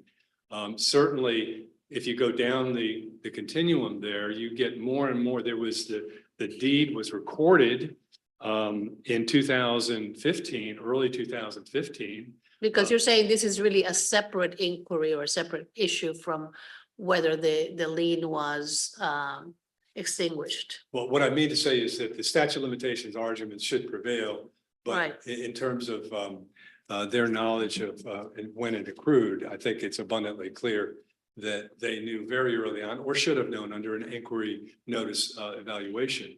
And in this case, you had not only no money that they never received any money. Shouldn't that trigger somebody in the accounting department? and Yeah, say, but if they still feel they have their lien, if they still think they have their lien on the property, Well- why do they have to move? They may have felt that. Because after all, But the there- seller took Right. supposedly subject to that lien, right? They did reuse the phrase subject to Right. that lien. The seller did use that language. And again, when we talk about fiduciary duty, they've advertised the sale that way. They're doing what they're supposed to do, and they're not misrepresenting anything. And there was one reference in the brief, I think, to a misrepresentation. So now what you're saying is that there was no breach. You're not talking about that they should have been tipped off that there was a breach. No, there was no breach. and Right, they should well, have- and you they should can't have tipped both. off. You can't have both, right? But in your honor, my time is almost up if it's not already, but just a couple quick points. The Chase Plaza case was decided 4 months earlier than that. It brought up extinguishment. And I know that since that time, there have been cases going through that analysis, and it's confusing to say the least. But regardless, that one opinion itself was decided before this went to foreclosure. No contact by the plaintiff to association subsequent to the loss, subsequent to the foreclosure sale. They could have learned what was garnered by the foreclosure sale by simply picking up the phone and asking. They had done weeks before and trying to find out whether they should stop the sale. So I think once you have that letters exchanged, you have an absolute period of time, again, December 14, where FLAGSTAR cannot possibly truthfully allege that they did not have at least inquiry notice of the situation. Your Honor, I think, and one last point, if I can. In page 36 of their brief, the appellant, said that they did everything in their power to protect its rights to the property. That could not be further than true. They did nothing to protect their rights. Nothing whatsoever. They could have shown up at that sale. They could have bought the property. They could have put the association on notice of litigation. More than 3 years went by, 4.5 years went by, and then they bring in the association on what I submit respectfully to them, of course, is a pretext and that causes of action. Judge Epstein dealt with counts 3 and 4. They were properly dismissed. They were properly dismissed. He fully relied on the amended complaint that was performed as he was allowed to do. Judge Mattini later dismissed counts 1 and 2. And those were properly dismissed as well. And we submit respectfully, Your Honor, that those decisions should not be overturned. Thank you. Thank you.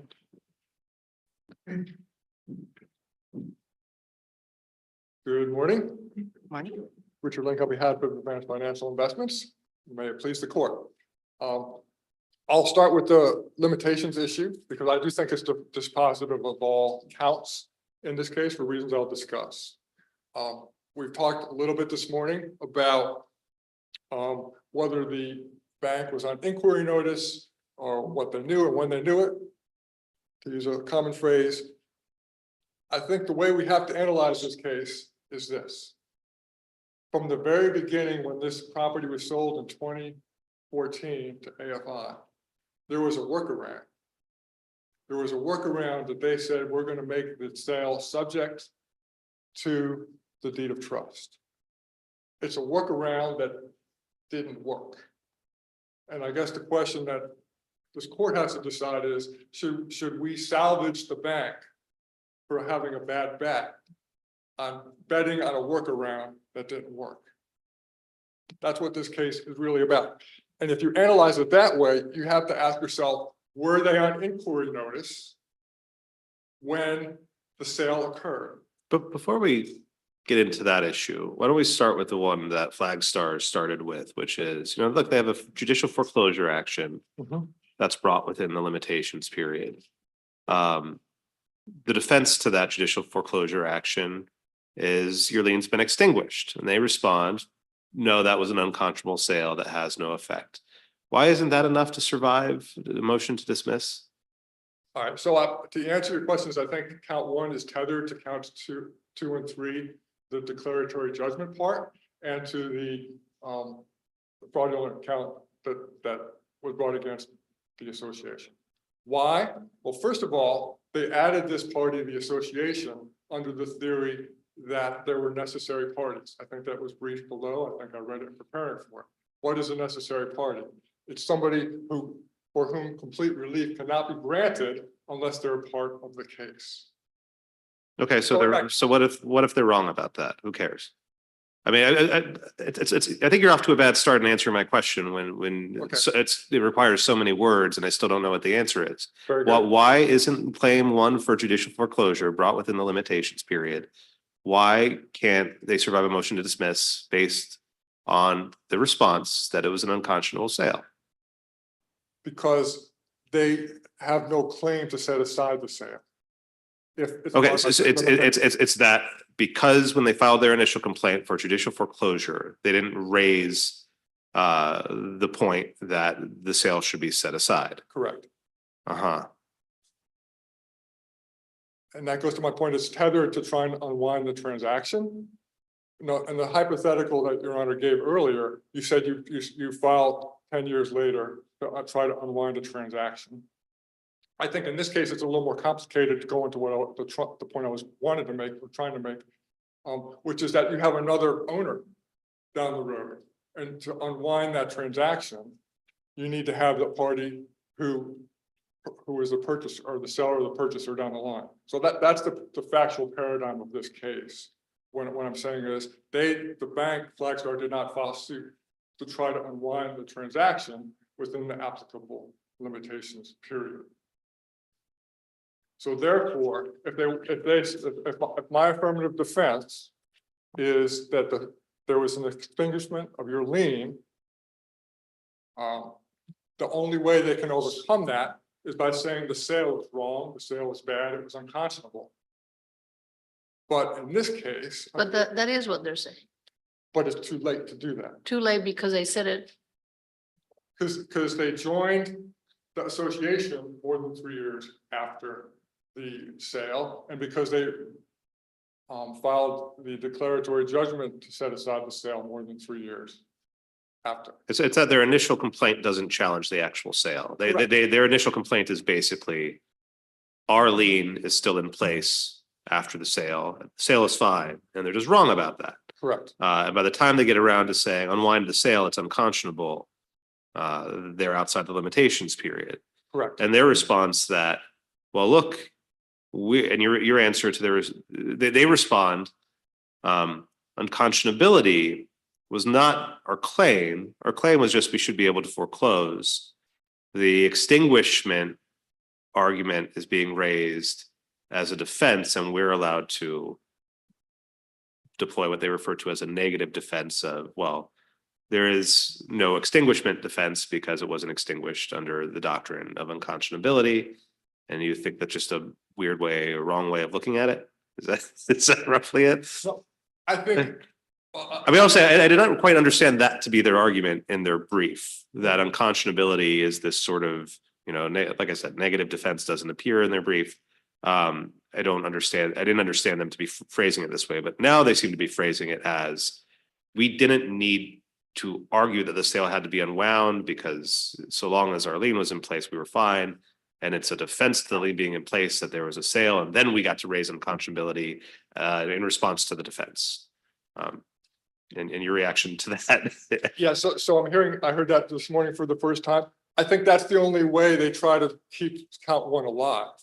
Mm-hmm. Because I'm trying to tether counts 1, counts 2, and 3. But the way they keep count one alive is, well, we can still argue about unconscionability as a response to our defense and keep count one alive. I'm saying, no, you can't, for the reasons I've discussed, because you need this other party and because you waited too long to challenge the sale. Therefore, you cannot raise unconscionability to set aside. the Why do you need the association to bring your judicial foreclosure sale when, as the association says, they're not an owner? I mean, they're not party to a judicial foreclosure sale. Well, because in this case, we have raised the affirmative defense of extinguishment. So not in every foreclosure case would you need that, but in this case. You AFI have, yes, Yes, AFI is now the owner. We purchased it from the association. right? So therefore, if you want to unwind that sale, you want to tell the court, we're able to foreclose because the sale is bad, I think you need to have the other party. There's a footnote 2 in RFB versus Deutsche Bank, where this court did say, questions whether to invalidate the court foreclosure sale without the presence of the condo association is possible. So the way I understand, that's an open question for the court in that Right. footnote, and I'm saying you do need, to answer your question, you do need to have the condo association as a party to try to unwind the sale because of the nature of the equitable relief there. Because at the end of the day, what if you unwind the sale, who's going to be the owner? It's going to be the association because they sold it to AFI. Hopefully that makes sense. And because they didn't join these people, and because they were clearly unnoticed by their own actions and conduct going back to 2014. And frankly, I think the statute is pretty clear. I know there's been discussion, well, the law wasn't clear. This is a clarification. Excuse me, this was a new law. I don't think it's a new law. I think it's pretty clear to me, and I'm not, not the sharpest knife in the room, but if you read that, it clearly says in the condo foreclosure statute that the 6 months takes over any other lien on the property. I mean, that's definitely contrary to our case law, though. I mean, our cases make pretty clear that, and a fair number of people really cashed in on what was something that was quite unclear in our law. I think in RFB, we referred to it as a bonanza because nobody really knew, except apparently a couple buyers who quite savvily bought up a lot of condos for, about 5% of their market value. Maybe they knew, but this was not something that if it were well known, these things would have gone for closer to market value instead of at the small fraction. So, I think one could question whether or not Lou was correct. I don't think it matters to your position to say it was definitely clear. It's enough to say Chase made clear that it wasn't certain, and so people shouldn't sit on their rights, right? That was the point I was trying to make. But by their conduct, they had a workaround that they thought was going to get around that. That conduct is evidence beyond all doubt that they knew that this was a problem. What if Chase had said, I'm just curious how seriously you take the proposition that the discovery rule only applies to facts? What if Chase had just said the opposite of Lou and said, yes, the bank's lien continues forth. And then 3 years later, we consider it en banc and say, well, actually the opposite, the lien has been extinguished. Do you think FLAGSTAR would still be outside the limitations period, or could they rely on, a 180 in the law to revive a limitations period? I'd have to concede under that paradigm, they'd have a much stronger argument. Because there would be a new law, 180-degree different law. Lou is not 180 degrees different from Chase Plaza. If you look at the language in in Chase Plaza, they're commenting on the committee note, which says, we think banks are going to escrow 6 months and protect their rights. That's in the Chase Plaza decision for banks to say, hey, you don't have to lose this lien. You can pay the 6 months. So Lou follows, and I understand that there's a question whether it's correctly decided, but Lou follows on the heels of Chase Plaza, whereas in your hypothetical, I think they have a stronger argument to say this is a new law. Mm-hmm. But what difference does that make in terms of thinking of it as a fact to be taken into account, or just as this is what the law requires? I think it makes a difference because of the degree of uncertainty that existed in 2014 that there were on inquiry notice. I don't know if that answers your question, but there's enough uncertainty as to the state of their lien. You mean that what Chase said was enough of a red flag? Correct. Mhm. And I cited, and I'm not remembering the case of my brief, but in another context, if you have uncertainty about legal title, not actual knowledge, which was not the task of statute of limitations, but if you have uncertainty, that's inquiry notice. Inquiry notice requires you to do something beyond sit on your rights. And that's my position. So at the end of the day, I don't know if the court has any more questions for me, but I do think that the trial court correctly determined that the limitations bars the claim, that because there's no way for the bank to challenge the sale after the statute of limitations expires, then their argument to raise unconscionability and to raise other things goes away. And what's your reaction to their reliance on Simpson as being a basis to toll the limitations period? Well, first of all, a lot of that opinion talks about a pro se litigant, which I think is distinguishable in its own right. But also going to the point, I don't think, I'll go to what I started with, is that this case is about a workaround that they were aware and had some knowledge about what the situation was and how do we get around it.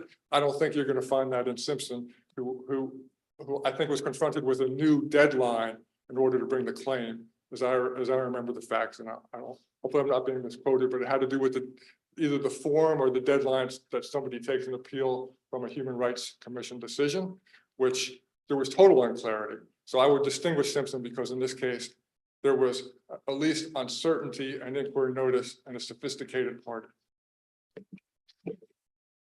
Hopefully that answers your question.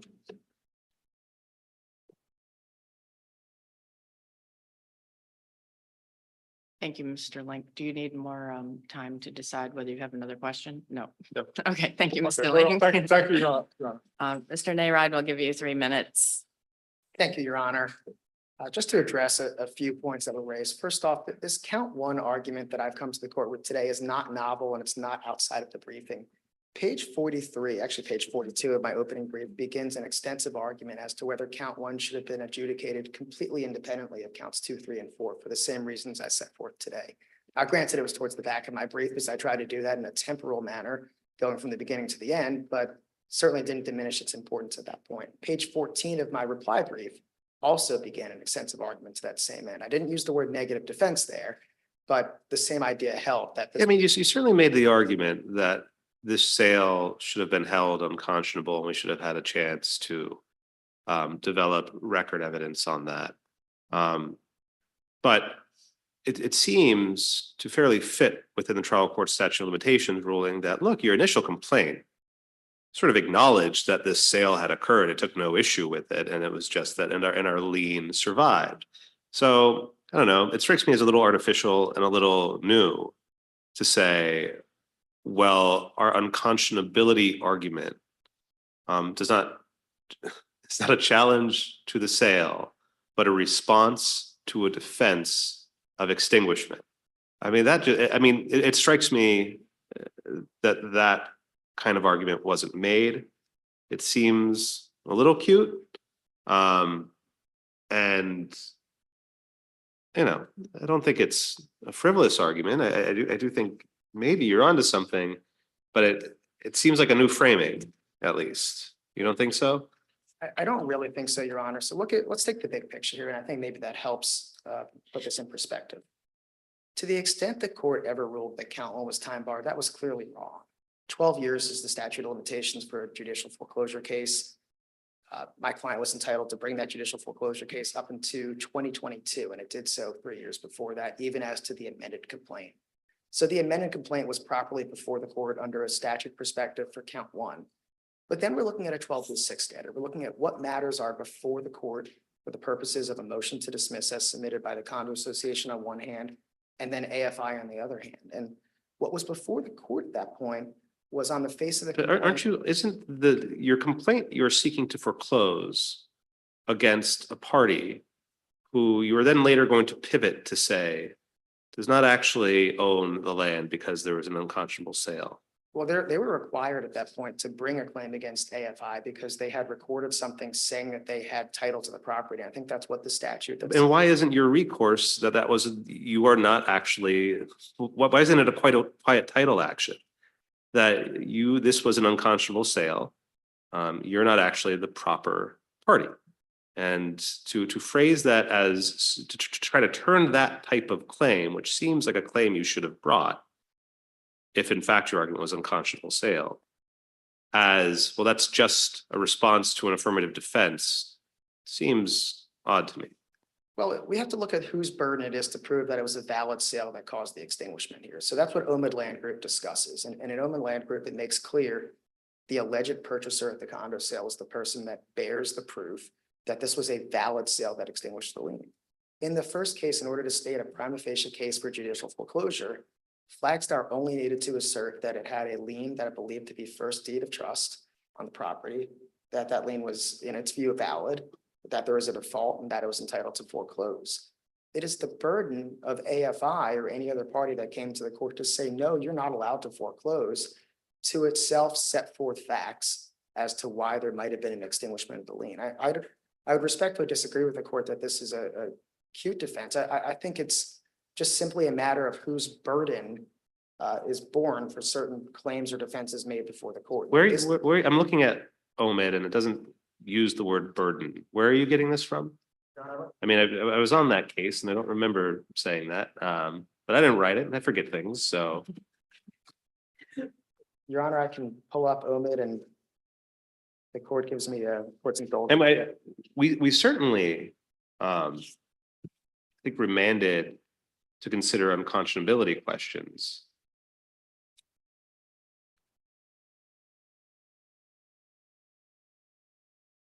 So this is at, let me get the page number, Your Honor. It's page 381. Mhm. The court, the decision of the court stated it's for the trial court to determine in the first instance and based on an accurate understanding of the summary judgment record and governing law, whether OMID has established beyond genuine factual dispute that the sale was valid so as to extinguish U.S. Bank's first deed of trust under Chase Plaza and its progeny. I think based on that language in OMID, it demonstrated that there was the burden on behalf of the purchaser at that point, rather than on behalf of the bank to make that showing as to the sale being so valid as to extinguish the lien. I think another really important clarification to set forth here is Chase Plaza and what it meant to the facts of this case and the beliefs and expectations of the parties.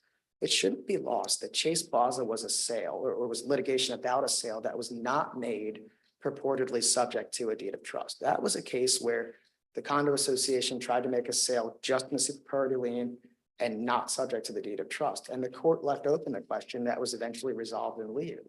And so if, the point was raised by one of the other parties, well, what if you asked other parties at the time, made a phone call, what was the effect of the sale? That is exactly the question of beliefs and expectations that OMID and the other cases, RFB 247 Connecticut, say the court needed to make, and it didn't do that. When we get to the ultimate analysis here, there was a 12B6 motion before the court. There was sufficient factual matter stated in the amended complaint, which was actually a verified amended complaint to the extent anybody argues that summary judgment was due, to state facts suggesting an unconscionable sale. It stated that there was a $22,000, I believe, purchase price for this property at a condo sale, that there was more than $440,000 owed on the mortgage at that time, that the notices of sale all said it was being made subject to, that FLAGSTAR was lulled in its estimation as a result by believing that was to be the case. And those pieces of evidence that are set forth in the amended complaint properly before the court, not statute barred as to count one, provided more than sufficient factual allegations that should have survived a 12B motion to dismiss, that should have been litigated before the court as to whether or not the sale was extinguished. At the very end, at the very ultimate, I believe, it was inappropriate for the court to dismiss without giving an adjudication to those issues. And in my view, what I believe happened was that the court conflated the time bar as to other claims that it believed to be true with the assertions by FLAGSTAR that no, your affirmative defense that you've raised is incorrect. Thank you, Your Honors. Unless the court has any further questions, I thank the court for its attention and argument today. Thank you, Mr. Nayrod. Thank you. Thank you to all the parties for your briefing and your arguments today. The case will be submitted. Thank you, Your Honor. The last case on this morning's calendar is number 23 CV 411 MARILYN KUBICHEK versus Unlimited Biking, Washington, DC. And number 23 CV 412, Dorothy Baldwin versus Unlimited Biking, Washington, DC.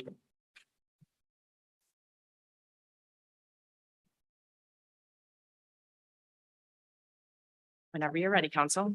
Good morning, Your Honor, and may it please the court. Corey Bilton, counsel for the appellants, MARILYN KUBICHEK and Dorothy Baldwin. And if I may reserve 3 minutes for rebuttal. So this underlying case involves a tort action. The accident happened on October 11th, 2019. Under normal circumstances, that claim would have a 3-year statute of limitations in the District of Columbia. Approximately 5 months after the accident, the COVID emergency hit, and we started receiving from the Superior Court a set of emergency orders, which among other things told the statute of limitations. This appeal involves statute of limitations issue. Once the case was filed, it was filed on December 30th, 2022, which was approximately 80 days after the untold statute of limitations. So it was filed 3 years and 80 days after the accident. One of the defendants in the case filed a motion to dismiss on the grounds of statute of limitations that the claim was barred. Ultimately, the trial judge granted that motion, and this is the basis for this appeal. So starting with the very first COVID order, the emergency orders issued by the DC Superior Court, there's 2 sections of each order. And there are many orders. These things were coming out periodically. And every time we would get these, we lawyers were trying to compare which words were different between this order and last order to try and understand what it was that was being said and what it means. There was a lot of repetition. There was a lot of confusing language that made it unclear. Ultimately, that's why we're here. But for the purpose of this case, since this was a civil case and this appeal involves statute of limitations, there were 2 paragraphs, essentially 2 statements in most of the orders that applied to statute of limitations in civil cases. The first was, we've sort of quoted them at length in our briefs. The first was one that involved a lot of dates and sort of a recitation of the prior orders that went into effect, and statements that the statute of limitations is being suspended, told, or extended. And then on the second page, most of the orders where it talked about this, it had a subsection called the civil division, where it kind of like repeated the tolling of the statute of limitations for civil cases. Starting with the 7th order, that language in that second paragraph referring to the civil division suddenly changed from all statute of limitations shall be told to no statute of limitations shall be told. I took that to mean here's the change. Here's where we go from a period of tolling to a period of not tolling. The time between the first emergency order and the time of the 7th emergency order, if my math is correct and all the details are in the brief, that comes out to 377 days of tolling. So just a little bit more than a year. If the interpretation or if the understanding of the emergency orders as a whole is that the 7th order ends tolling of statute of limitations on civil cases. That's not the only interpretation. That might not even be the most reasonable interpretation, but because this involves a case that only was filed only 80 days after the normal statute of limitations, I can take the most conservative approach here. I don't need to extend these orders to give everyone the maximum amount of time. So why isn't the most reasonable interpretation what the trial court read these to say, which is the tolling doesn't apply unless the limitations period would otherwise expire during the emergency period, which is what I mean. All, unless otherwise ordered by the court, all deadlines and time limits are suspended, tolled. And it applies to only those that would otherwise expire before May 15th, 2020. That's, that date changes depending on the order, but in all cases, it applies to deadlines that would expire during the emergency period, right? I mean, why isn't that the best interpretation? Because there's 2 problems, I think, with that interpretation. Number one is on the day that the orders came out, and successively, each time the orders came out, the tolling began immediately. Because as we understand from other case law and the Artist case in the Supreme Court, tolling means the clock stops. So the clock stops today on the date of that order. But the problem with knowing whether the clock stops for your claim or not, whether it falls within this period of emergency, is that the period of emergency is undefined. And Well, also, it's actually defined in every one. It's just that it might be extended. Like, and then by the second order, it's May 15, 2020. The first order, or maybe that's the first order is May 15, 2020 is the end. The next one. I mean, it gets extended a number of times, and I thought each one of those had an ending, but I mean, so I would argue, in no, it's fact, just extended. I would argue, in fact, that that is not true. That date that you're referring to, for the first couple of orders, there was a parallel structure where they kept changing that date. But starting with the fourth order, and you can have your clerks check into this, starting with the fourth order, they stopped changing that date. Okay, so that's fine. Who cares? Like, Because why do you need to know whether or not you're brought within the tolling provision? then the court is issuing an order which has an immediate effect, but you don't know whether it applies to your case or not, because you don't know what the period of emergency is. And the period of emergency, again, I would argue, is not defined anywhere in any of the orders. They talk about the tolling period, but they don't talk about the period of emergency, even though But they use that you'll phrase. know whether or not it applied before any statute of limitations runs on your own claim. I mean, because the emergency is either done by then or it's not. Well, then if we were to, without knowing what the period of emergency is and when that started, presumably we all agree it started on March 19th because that's when the first order came out. But if we don't know when the period of emergency ended, then we don't know which claims the tolling applies to. Well, is that true? I mean, as you said, I'm looking at it's Exhibit 9, addendum to the general order concerning civil cases. Mhm. Okay, and then there's, all the others they have that same general language you were referring to, says this is what we said before, and now we're extending whatever. But then it says under scope, the new deadline depends in part on whether the event that triggers a deadline occurred before or after March 18th, meaning the first emergency declaration, right? Correct. When the tolling period began under the chief judge's initial order. If an event before the start of the tolling period triggered a deadline that falls within the tolling period, the number of days remaining before the original deadline on March 18th are added to the end of the tolling period. But in any event, the accrual of the claim has to be before March 18th, 2020, what was it? 20, right? 20. So So you, in your claim, clearly accrued before then. the two sentences that you just read, I think say different things. The first sentence is a statement of the general principle, which is that whether tolling applies and how much tolling depends in part on whether or not the claim arose before or after March 18th, because that was the start of the first order. But then they're giving a numerical example, but they're not exhausting all numerical examples with that. No, but just in terms of what kind of claims qualify, right? It has, the claim needs to have accrued before that March 18th, 2020 date. And the injury in your case was October 11th, 2019. Right, so our case does satisfy that clause because the claim accrued on October 11th, 2019. No, it's the other way around. Say it for me again.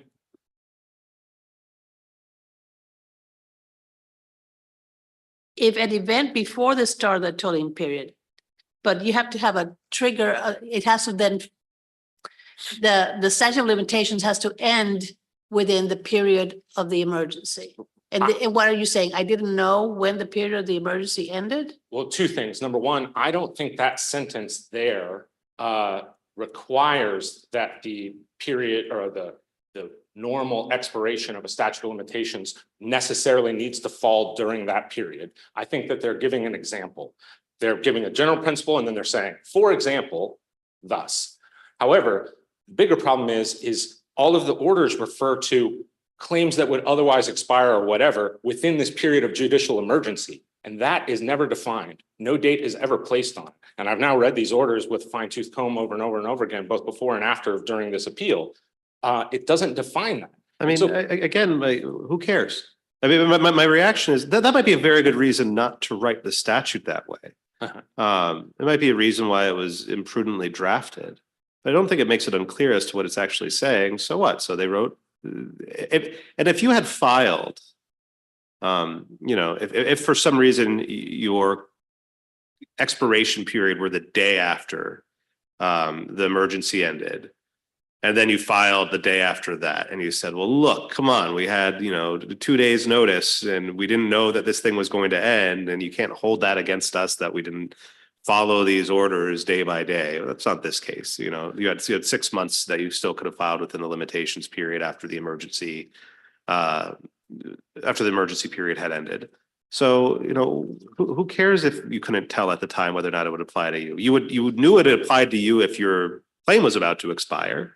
You wouldn't know if you had more time, but you knew that it didn't apply to you once the emergency ended, and you had some time after that still to file your case. I actually think the example that you just gave reveals our argument, which is it would essentially lead to absurd results, because you could have a claim where, let's say your claim had arisen such that the day after the judicial emergency, whenever the judicial emergency ended, let's say that the normal 3-year statute of limitations would have run the day after the emergency ended. Then, according to the interpretation that only those claims that have only claims are told only if they have an expiration within the judicial emergency, which would mean that statute of limitations that's the day after the judicial emergency has no tolling. Yeah, no, I meant that as a friendly point that, you can make the argument why this was an imprudent thing for the council to draft. And if your client were in that situation, you might have a claim of, this is just grossly unfair and we shouldn't have been held to such strict compliance. They should have added a grace period, and the court should, equitably interpret a grace period in there. But you're not in a situation like that. The emergency had ended for 6 months, and you still had time under your own limitations period to file, and you hadn't. And the actual orders by their plain terms seem to say you didn't benefit from them. I guess I don't understand why your example would be in principle any different than this example, and why we would be able to argue in an appeal. It's just no longer absurd. I mean, you have a reasonable argument that there's something bizarre. I don't think it's absurd. There is something bizarre about the fact that if this claim had accrued 6 months earlier, and this accident had happened on April 4th, 2019, well, then your claim would have been brought within the limitations period. And isn't that bizarre that would have been timely? You would have gotten more time if only you had been injured 6 months earlier. That's strange. I don't think it's absurd. I think, the council when passing these tolling orders, the courts and the council are under, a unique situation, and they're saying everybody who fits within this bucket, they just get some additional grace period. And if you're outside of this bucket, and then you don't. That's just as doesn't strike me as absurd. It just strikes me as, a strange result. But the absurdity doctrine is meant to say, well, that can't possibly be what they meant.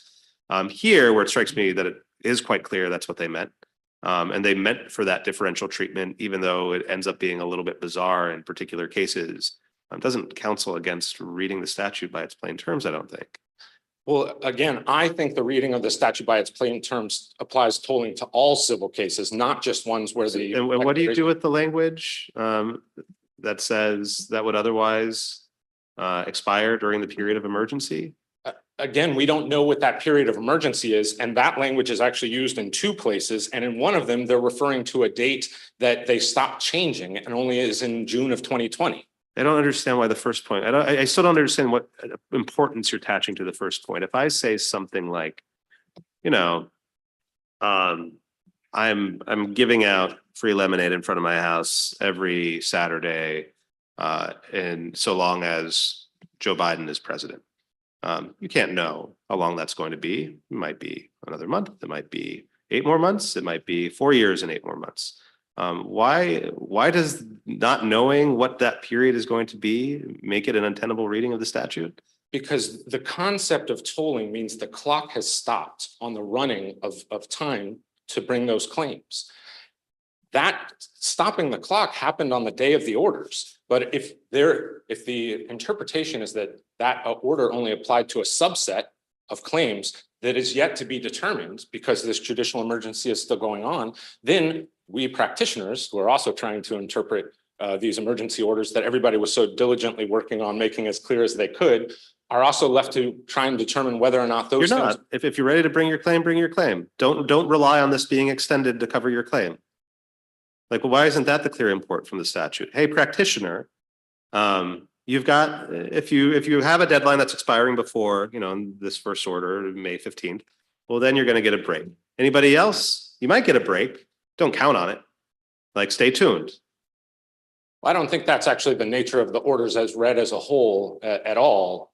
I guess maybe you could take that from the very first order, but then the fact that they were extending with each time, I think, and use very broad language applying to all civil cases and not just saying tolling, but suspended tolling and or Well, you extended. say it did apply to all civil cases, but there are two things going on in these orders, right? So successive orders. One is they are extending the period of the emergency, but the other thing they're doing is that they are expanding the number of cases that Superior Court is in fact hearing, right?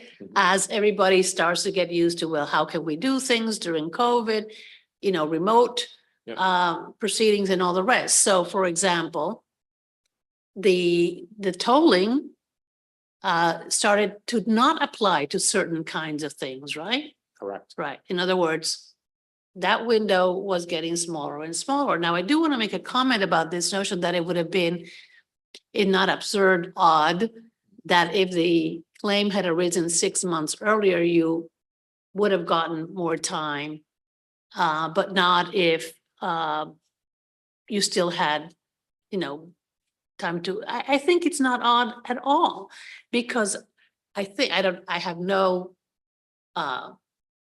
evidence. This is not an evidence-based observation, but one which I think is based on my understanding of human nature. Most people do not immediately go in and file a claim, right?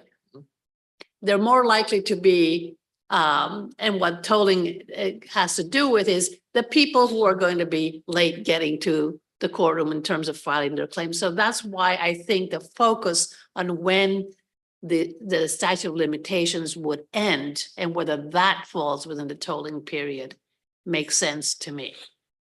Because maybe give me. Because that's when most people would be filing their claim, kind of frankly waiting more towards the end of the 3-year statutory limitations period. Not everybody, but those are the ones that you're concerned about, not the ones who could have filed within that first 6 months. But like I said, you had plenty of time after all this ended to file the claim within an untold limitations period. So I'm hearing multiple arguments or multiple hypotheticals from your honors about sort of maybe the equitable basis of this and Look, the orders say our job is to just read what the orders say and interpret and apply it here. But we're trying to figure out also, well, why might they have done it this way? But at the end of the day, that might not matter as much as what the orders say. And if the orders say, as to me, they seem to say that if it falls within the emergency period, you get tolling, but not if your untold limitations period falls without. again, That's pretty clear. I would argue that it's not, the period of emergency is not something that is defined in any of the orders. Well, was there any question that, let's see, I wrote down, your untold limitations period would expire October 11th, 2022, correct? That's 3 years past. COVID not. Right. Was there any question 3 months before then that the emergency period was over? I thought the emergency period ended April 8th, 2022. They issued another emergency order after that. I think there was an emergency order in July. And that said what? Was still about extending statute of limitations, or? They still talked of, it's weird because they stopped talking about extending statute of limitations and then they started to again. The last order does indeed talk again about extending statute of limitations and puts out other dates. I didn't argue those things in my brief because it's not necessary for me to argue this period of an extension that goes over many, many years, since we're only talking about 80 days here. But there is nothing in any of the orders that defines what the period of emergency is. They essentially just stopped issuing new orders. And thus, they talked about when the tolling ends, but tolling again is a benefit that is conferred immediately once it starts, because the stopwatch stops. So at what point then, when you as a practitioner would be able to look at an order that had a date for an emergency period that you could have looked at and said, aha, I fall within that, I don't need to worry about this? Well, there was nothing about period of emergency where we could have had any conclusion. What I interpreted, which is what I argued in my brief, was that as of the 7th order, when they said that they switched it's tolling all civil cases to tolling no civil cases, I took that as the sign of here's where the tolling period stops. And this talk about judicial emergency is actually not the critical factor. What's critical is they said all cases, all cases, all cases, no cases. And so I added up, here was the start, here's when they changed their mind as of the 7th But order. when they said all cases, it wasn't just all cases, it was all cases that fall within this definition, right? Except for they weren't defining what the period of emergency was. So I I had think no your idea. argument was frankly a little different, which is that the notion of the limitations period ending within the emergency period, which you now say it was undefined or ill-defined, didn't apply to statute of limitations at all, but was referring to court orders. And part of the reason that I said that is because starting with the 4th order and the 5th order and the 6th order, the court stopped adjusting that date. So it remained July 2020, and they weren't updating that. So again, there's a ton of ambiguity in the orders taken as a whole. There's a lot of comparing and contrasting that needs to be done to try and interpret what they mean. But I think that a reasonable interpretation was, again, it's very clear that there was tolling going on. Tolling is an immediate stopping of the clock for all civil cases. That's what it said. And how long exactly that goes on for, I'm confident that, or I argue that it goes on for at least 377 days, which was the time from the 1st order to the 7th order. And 377 days is far longer than 80 days, which means that. So a claimant who under an untold statute of limitations could have filed a timely claim should be able to, get an extra penny by relying on some uncertainty on lack of clarity in the statute, in the court orders? Well, I think since tolling is a concept that accrues immediately because it stops the clock, there's not an extra benefit. I mean, the benefit was given at the time of the order. It's not even really a benefit. They're saying we're not counting this period of time anymore. That's what the word toll means. And so from that time, then it's a matter of deciphering when the clock starts again. And I think the most conservative interpretation of that is that it stopped as of the 7th order when they said, now we've switched all cases to no civil cases tolling. And that was a period of 377 days. And so at least 377 days gets added on because that time never ran for civil cases. I know I'm way out of my time. Unless there's further questions, I will stop talking. Thank you. Thank you.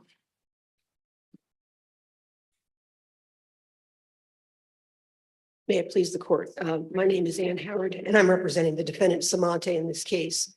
It's obvious your honors have a good understanding of the core facts. October 11, 2019, the allegation is my client was driving a Segway out here near the mall and in a guided tour and had an incident where he allegedly injured Ms. Kubicek and Ms. Baldwin.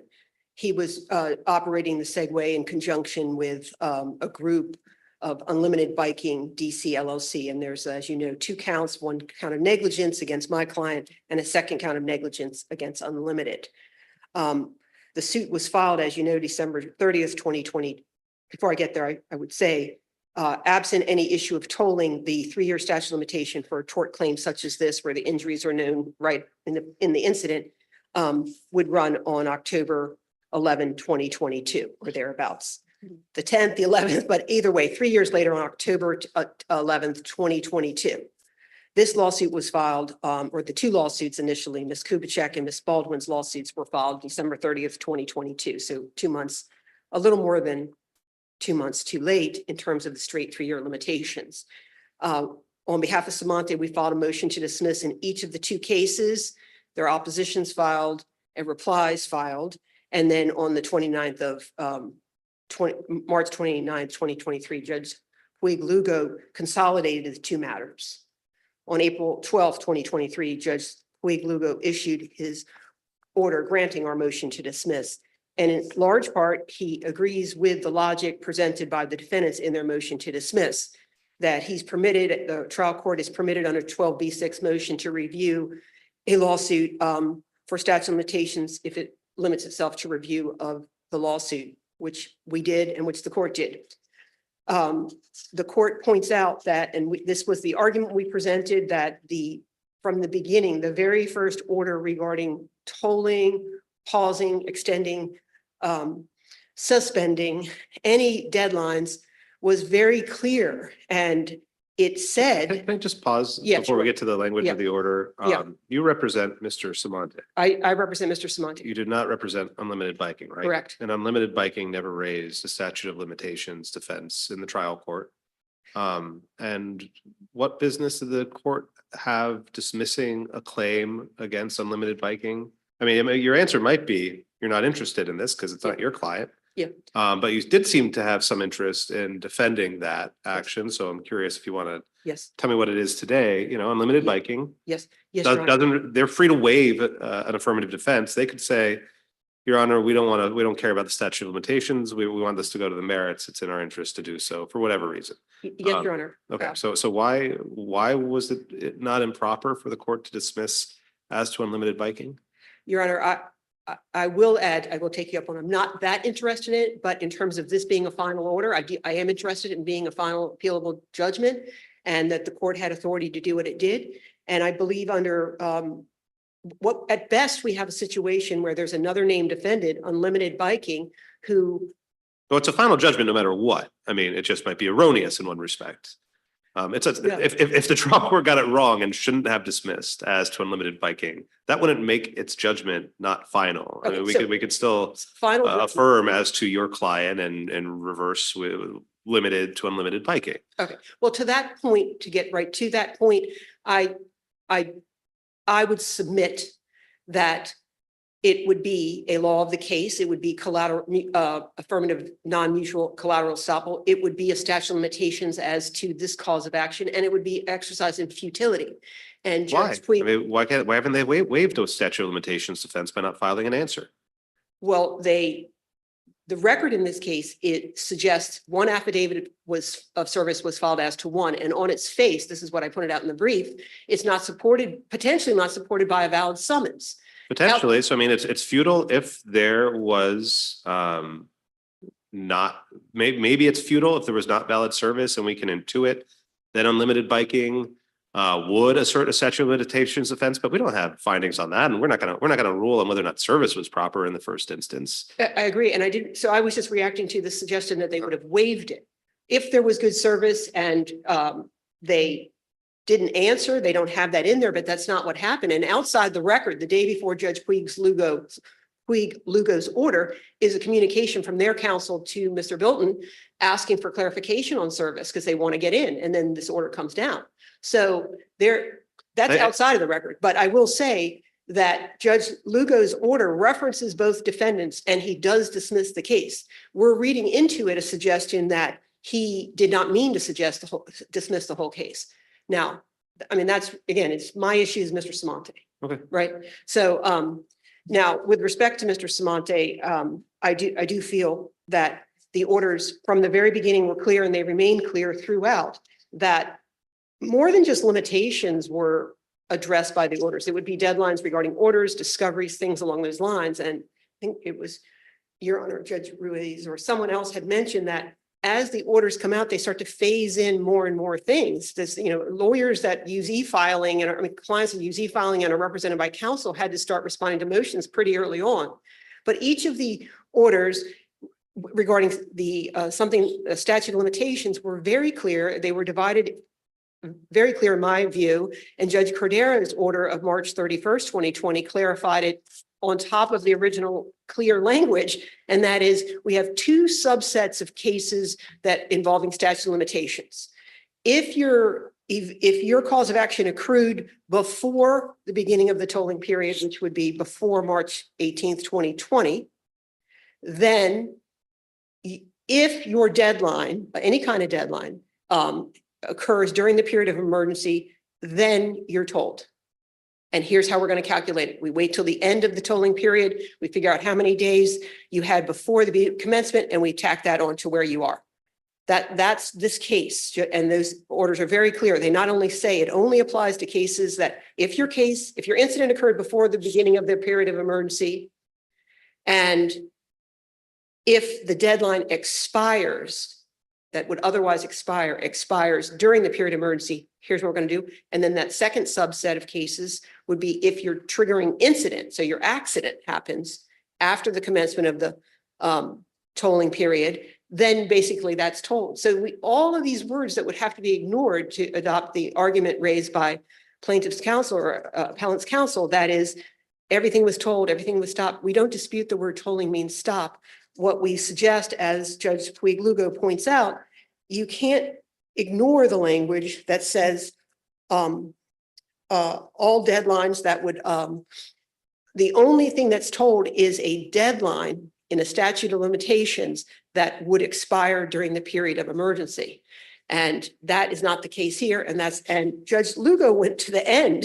He didn't bog down on all the little different orders. And he says, and this is correct, the period of emergency ended June 10th, 2020. This is an order dated either July 31st of 2022 or 29 of 22. I've seen it. But at the most outside, on June 10th, 2022, the period of emergency ended. And this lawsuit really didn't need to be filed until October of 2022. And the plaintiffs had plenty of time to get their lawsuit filed without parsing out and ignoring language in this order. Now, we submitted in our brief that it is the Order 7 in the beginning of 2021 that begins to bring civil cases back in. And that would be effective March 31st of 21. There was no tolling of any kind of statute of limitations in civil cases for events that occurred before the period of emergency. And that would have given the plaintiffs 18 months to file their suit. From March 31st of 2018 all the way to October 22 is actually 18 months. And what's your response to the absurdity argument that if this accident had happened in April of 2019, instead of October 2019, then they unquestionably would have filed their suit within the limitations period? And isn't that strange? I agree that it's not absurd. That you might be able to, if you think long enough and double check your math, find examples where one person has a benefit of a lot of additional days because of the circumstance or happenstance of when their incident happened, and others may not. But everyone gets their full 3 years no matter what, And in this instance, there'd be no reason, everything was completely fair. They had 18 months to file it and during that 18 months, things are coming in. We're starting to do more and more. And then we get the order in January that says March 31st, which is very clear for civil cases. When it says there are no tolling of statute of limitations that other than, and they list some of the, like the foreclosures, some family law things. They do list a couple of things, not here, not a personal injury action. Excuse me, may I just ask, you said he had 18 months to file. Why only 18? The fact that you had 18 after the period of emergency ended, you'd have the full 3 years from October 11 of you had the 19 full to 3 October years. 2022. But I guess you make a good point, Your Honor. I spoke too quickly. To the degree an attorney or a person is saying, hey, I didn't know what I was supposed to do, I didn't know when to do it, that person would have had 18 months after the emergency ended to file their lawsuit. The flaw here is ignoring the language that the tolling of the statute of limitations in the KUBICHEK and BALDWIN case or similar situated cases is automatically told in full versus it only is the statute of limitation that is only told if the deadline to file expires within the period of limitation. Those words are completely ignored in the appellant's argument, that's what Judge Puig found, and we Well, request what he that. said is, I don't know what that period was. That's what I hear him saying. Even if that's what it said and it applied to this to statute of limitations, how am I supposed to know when the emergency period ends so that I can tell whether my claim, whether I have a case that is told? I respectfully, very good counsel, respectfully don't accept that argument as valid because you are aware, first of all, if you actually read it, you would say, well, my case isn't involved. My case is not involved. My deadline, October 11th of 2022 might come into play as I continue to watch these orders come out. But all I have to do is watch those two events, watch October 11th, 2022 and watch the orders. So I'll be able to tell what's happening. And to be able to suggest that that we didn't know what to do, it was unclear, we didn't know when it was going to end, and yet ignore the language is inconsistent with someone who actually read the words and then decided, oh, I'm just going to ignore them, and then I'm going to sit around and not monitor to see if orders continue to come up to the deadline of the October 11th of 2022. I say it with the utmost respect for counsel. So unless there are other questions, so I would request on behalf of my client, the Samante, that Judge Puig order be affirmed, and unless there's any other questions. Okay. Thank you very much. Just very briefly, I didn't, Okay, we'll give you a couple minutes for a rebuttal. thank you. Just very briefly, I think the point that we made in our brief about it was an error for Unlimited Biking Inc. to be dismissed is appropriate. They would need to raise the issue of statute of limitations or something. It's a defense. It's not something the court determines on its own whether or not a claim can proceed. And nobody ever did raise that. So the judge didn't hold a hearing on it. So it never came up. He just issued a ruling that applied to everyone, even though. Do we have any cases that say that a trial court may not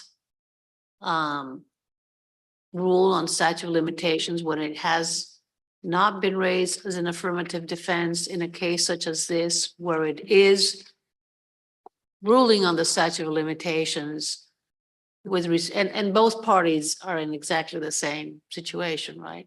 Yeah, I'm not aware of any cases, but I do know that there are cases that say the statute of limitations is an affirmative. Yeah, I know, defense. So that we all know, but somebody would have to now speak- we're into a more nuanced question. Yeah. And as I understand that there are cases, certainly in federal courts, that say it's okay for trial courts to do that. I'm not aware of any cases. Okay. And then the second thing I want to say is, I think part of our argument is that these COVID orders, these emergency orders are confusing. And I thought that it was interesting that opposing counsel here determined that the period of judicial emergency, which I said was undefined in the orders, that their argument is that period of judicial emergency ended in March of 2021. That's what she said in order to make the argument that we had 18 months to do something about it. And so if the judicial emergency ended in March of 2021 by esteemed counsel's reading of the rules, then that means all of the orders that came after that were referring to a period of judicial emergency would sort of be meaningless. Can I move you back to the previous point? Because your opposing counsel said something interesting that I hadn't really realized, which was, they're reading this order granting the motion to dismiss that was filed on behalf of Samante as implying the suit against Unlimited Biking, the claims against Unlimited Biking were also dismissed. But as I look at the order, it never says that. Why do you think the claims against Unlimited Biking were dismissed? I mean, I'm My looking, reading of it, I'm sorry, I don't. have that. there's a short order, and what he says is the matter comes before the court on Samante's motion to dismiss. For the following reasons, the motion is granted. You get to the end of it. Ordered that defendant's motion to dismiss is granted. Now it might be a scheduling conference is vacated. It's further ordered. Oh, the case is now closed. That might be your hook. That would seem to imply that it's dismissed as to both of them. Okay, but I take it one point you might make is even if it was within the trial court's discretion because one party has raised an affirmative defense to apply it where it's clearly applicable to another party. it's not obvious that the trial court exercised discretion like that here, because it's not even apparent that the trial court knows that it's dismissing against unlimited biking, right? That is, I mean, there's nothing from its order that suggests it's even kind of attuned to that point, other than the caption, including unlimited biking. Unlimited biking goes unmentioned. would your honor suggestion be that the case is still active against unlimited biking? Well, I Superior Court? I'm curious. I mean, I guess the case closed kind of removes any doubt from that, but what I'm saying is, if you're complaining that the court improperly dismissed unlimited biking, when they didn't raise an affirmative defense, I'm not sure it even knows that it did that.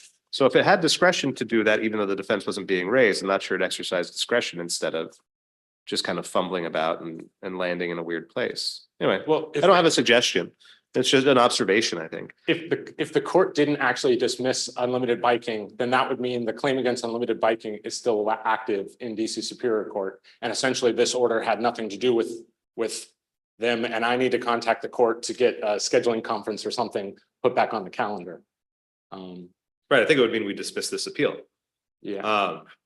But Anyways, I think that there is consistent evidence that even by the arguments heard here today, that this period of judicial emergency is not defined and is arguably one thing. Well, I'm sorry, I just want to follow up on Judge Deal's last point, which is you're saying that you would,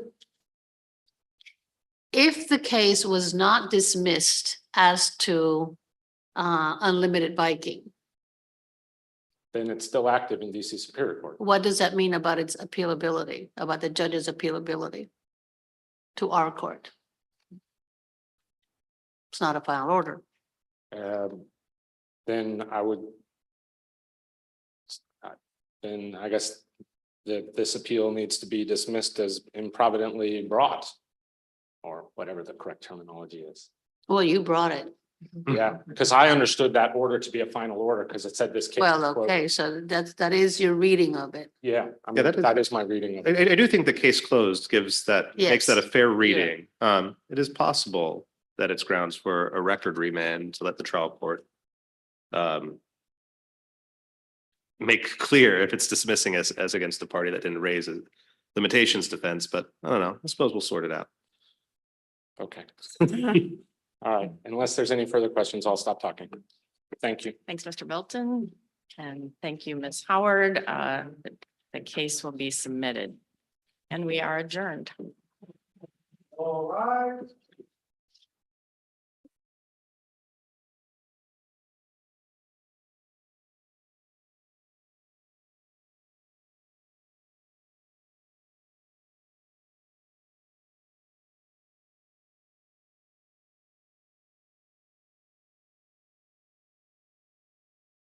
This court is now adjourned.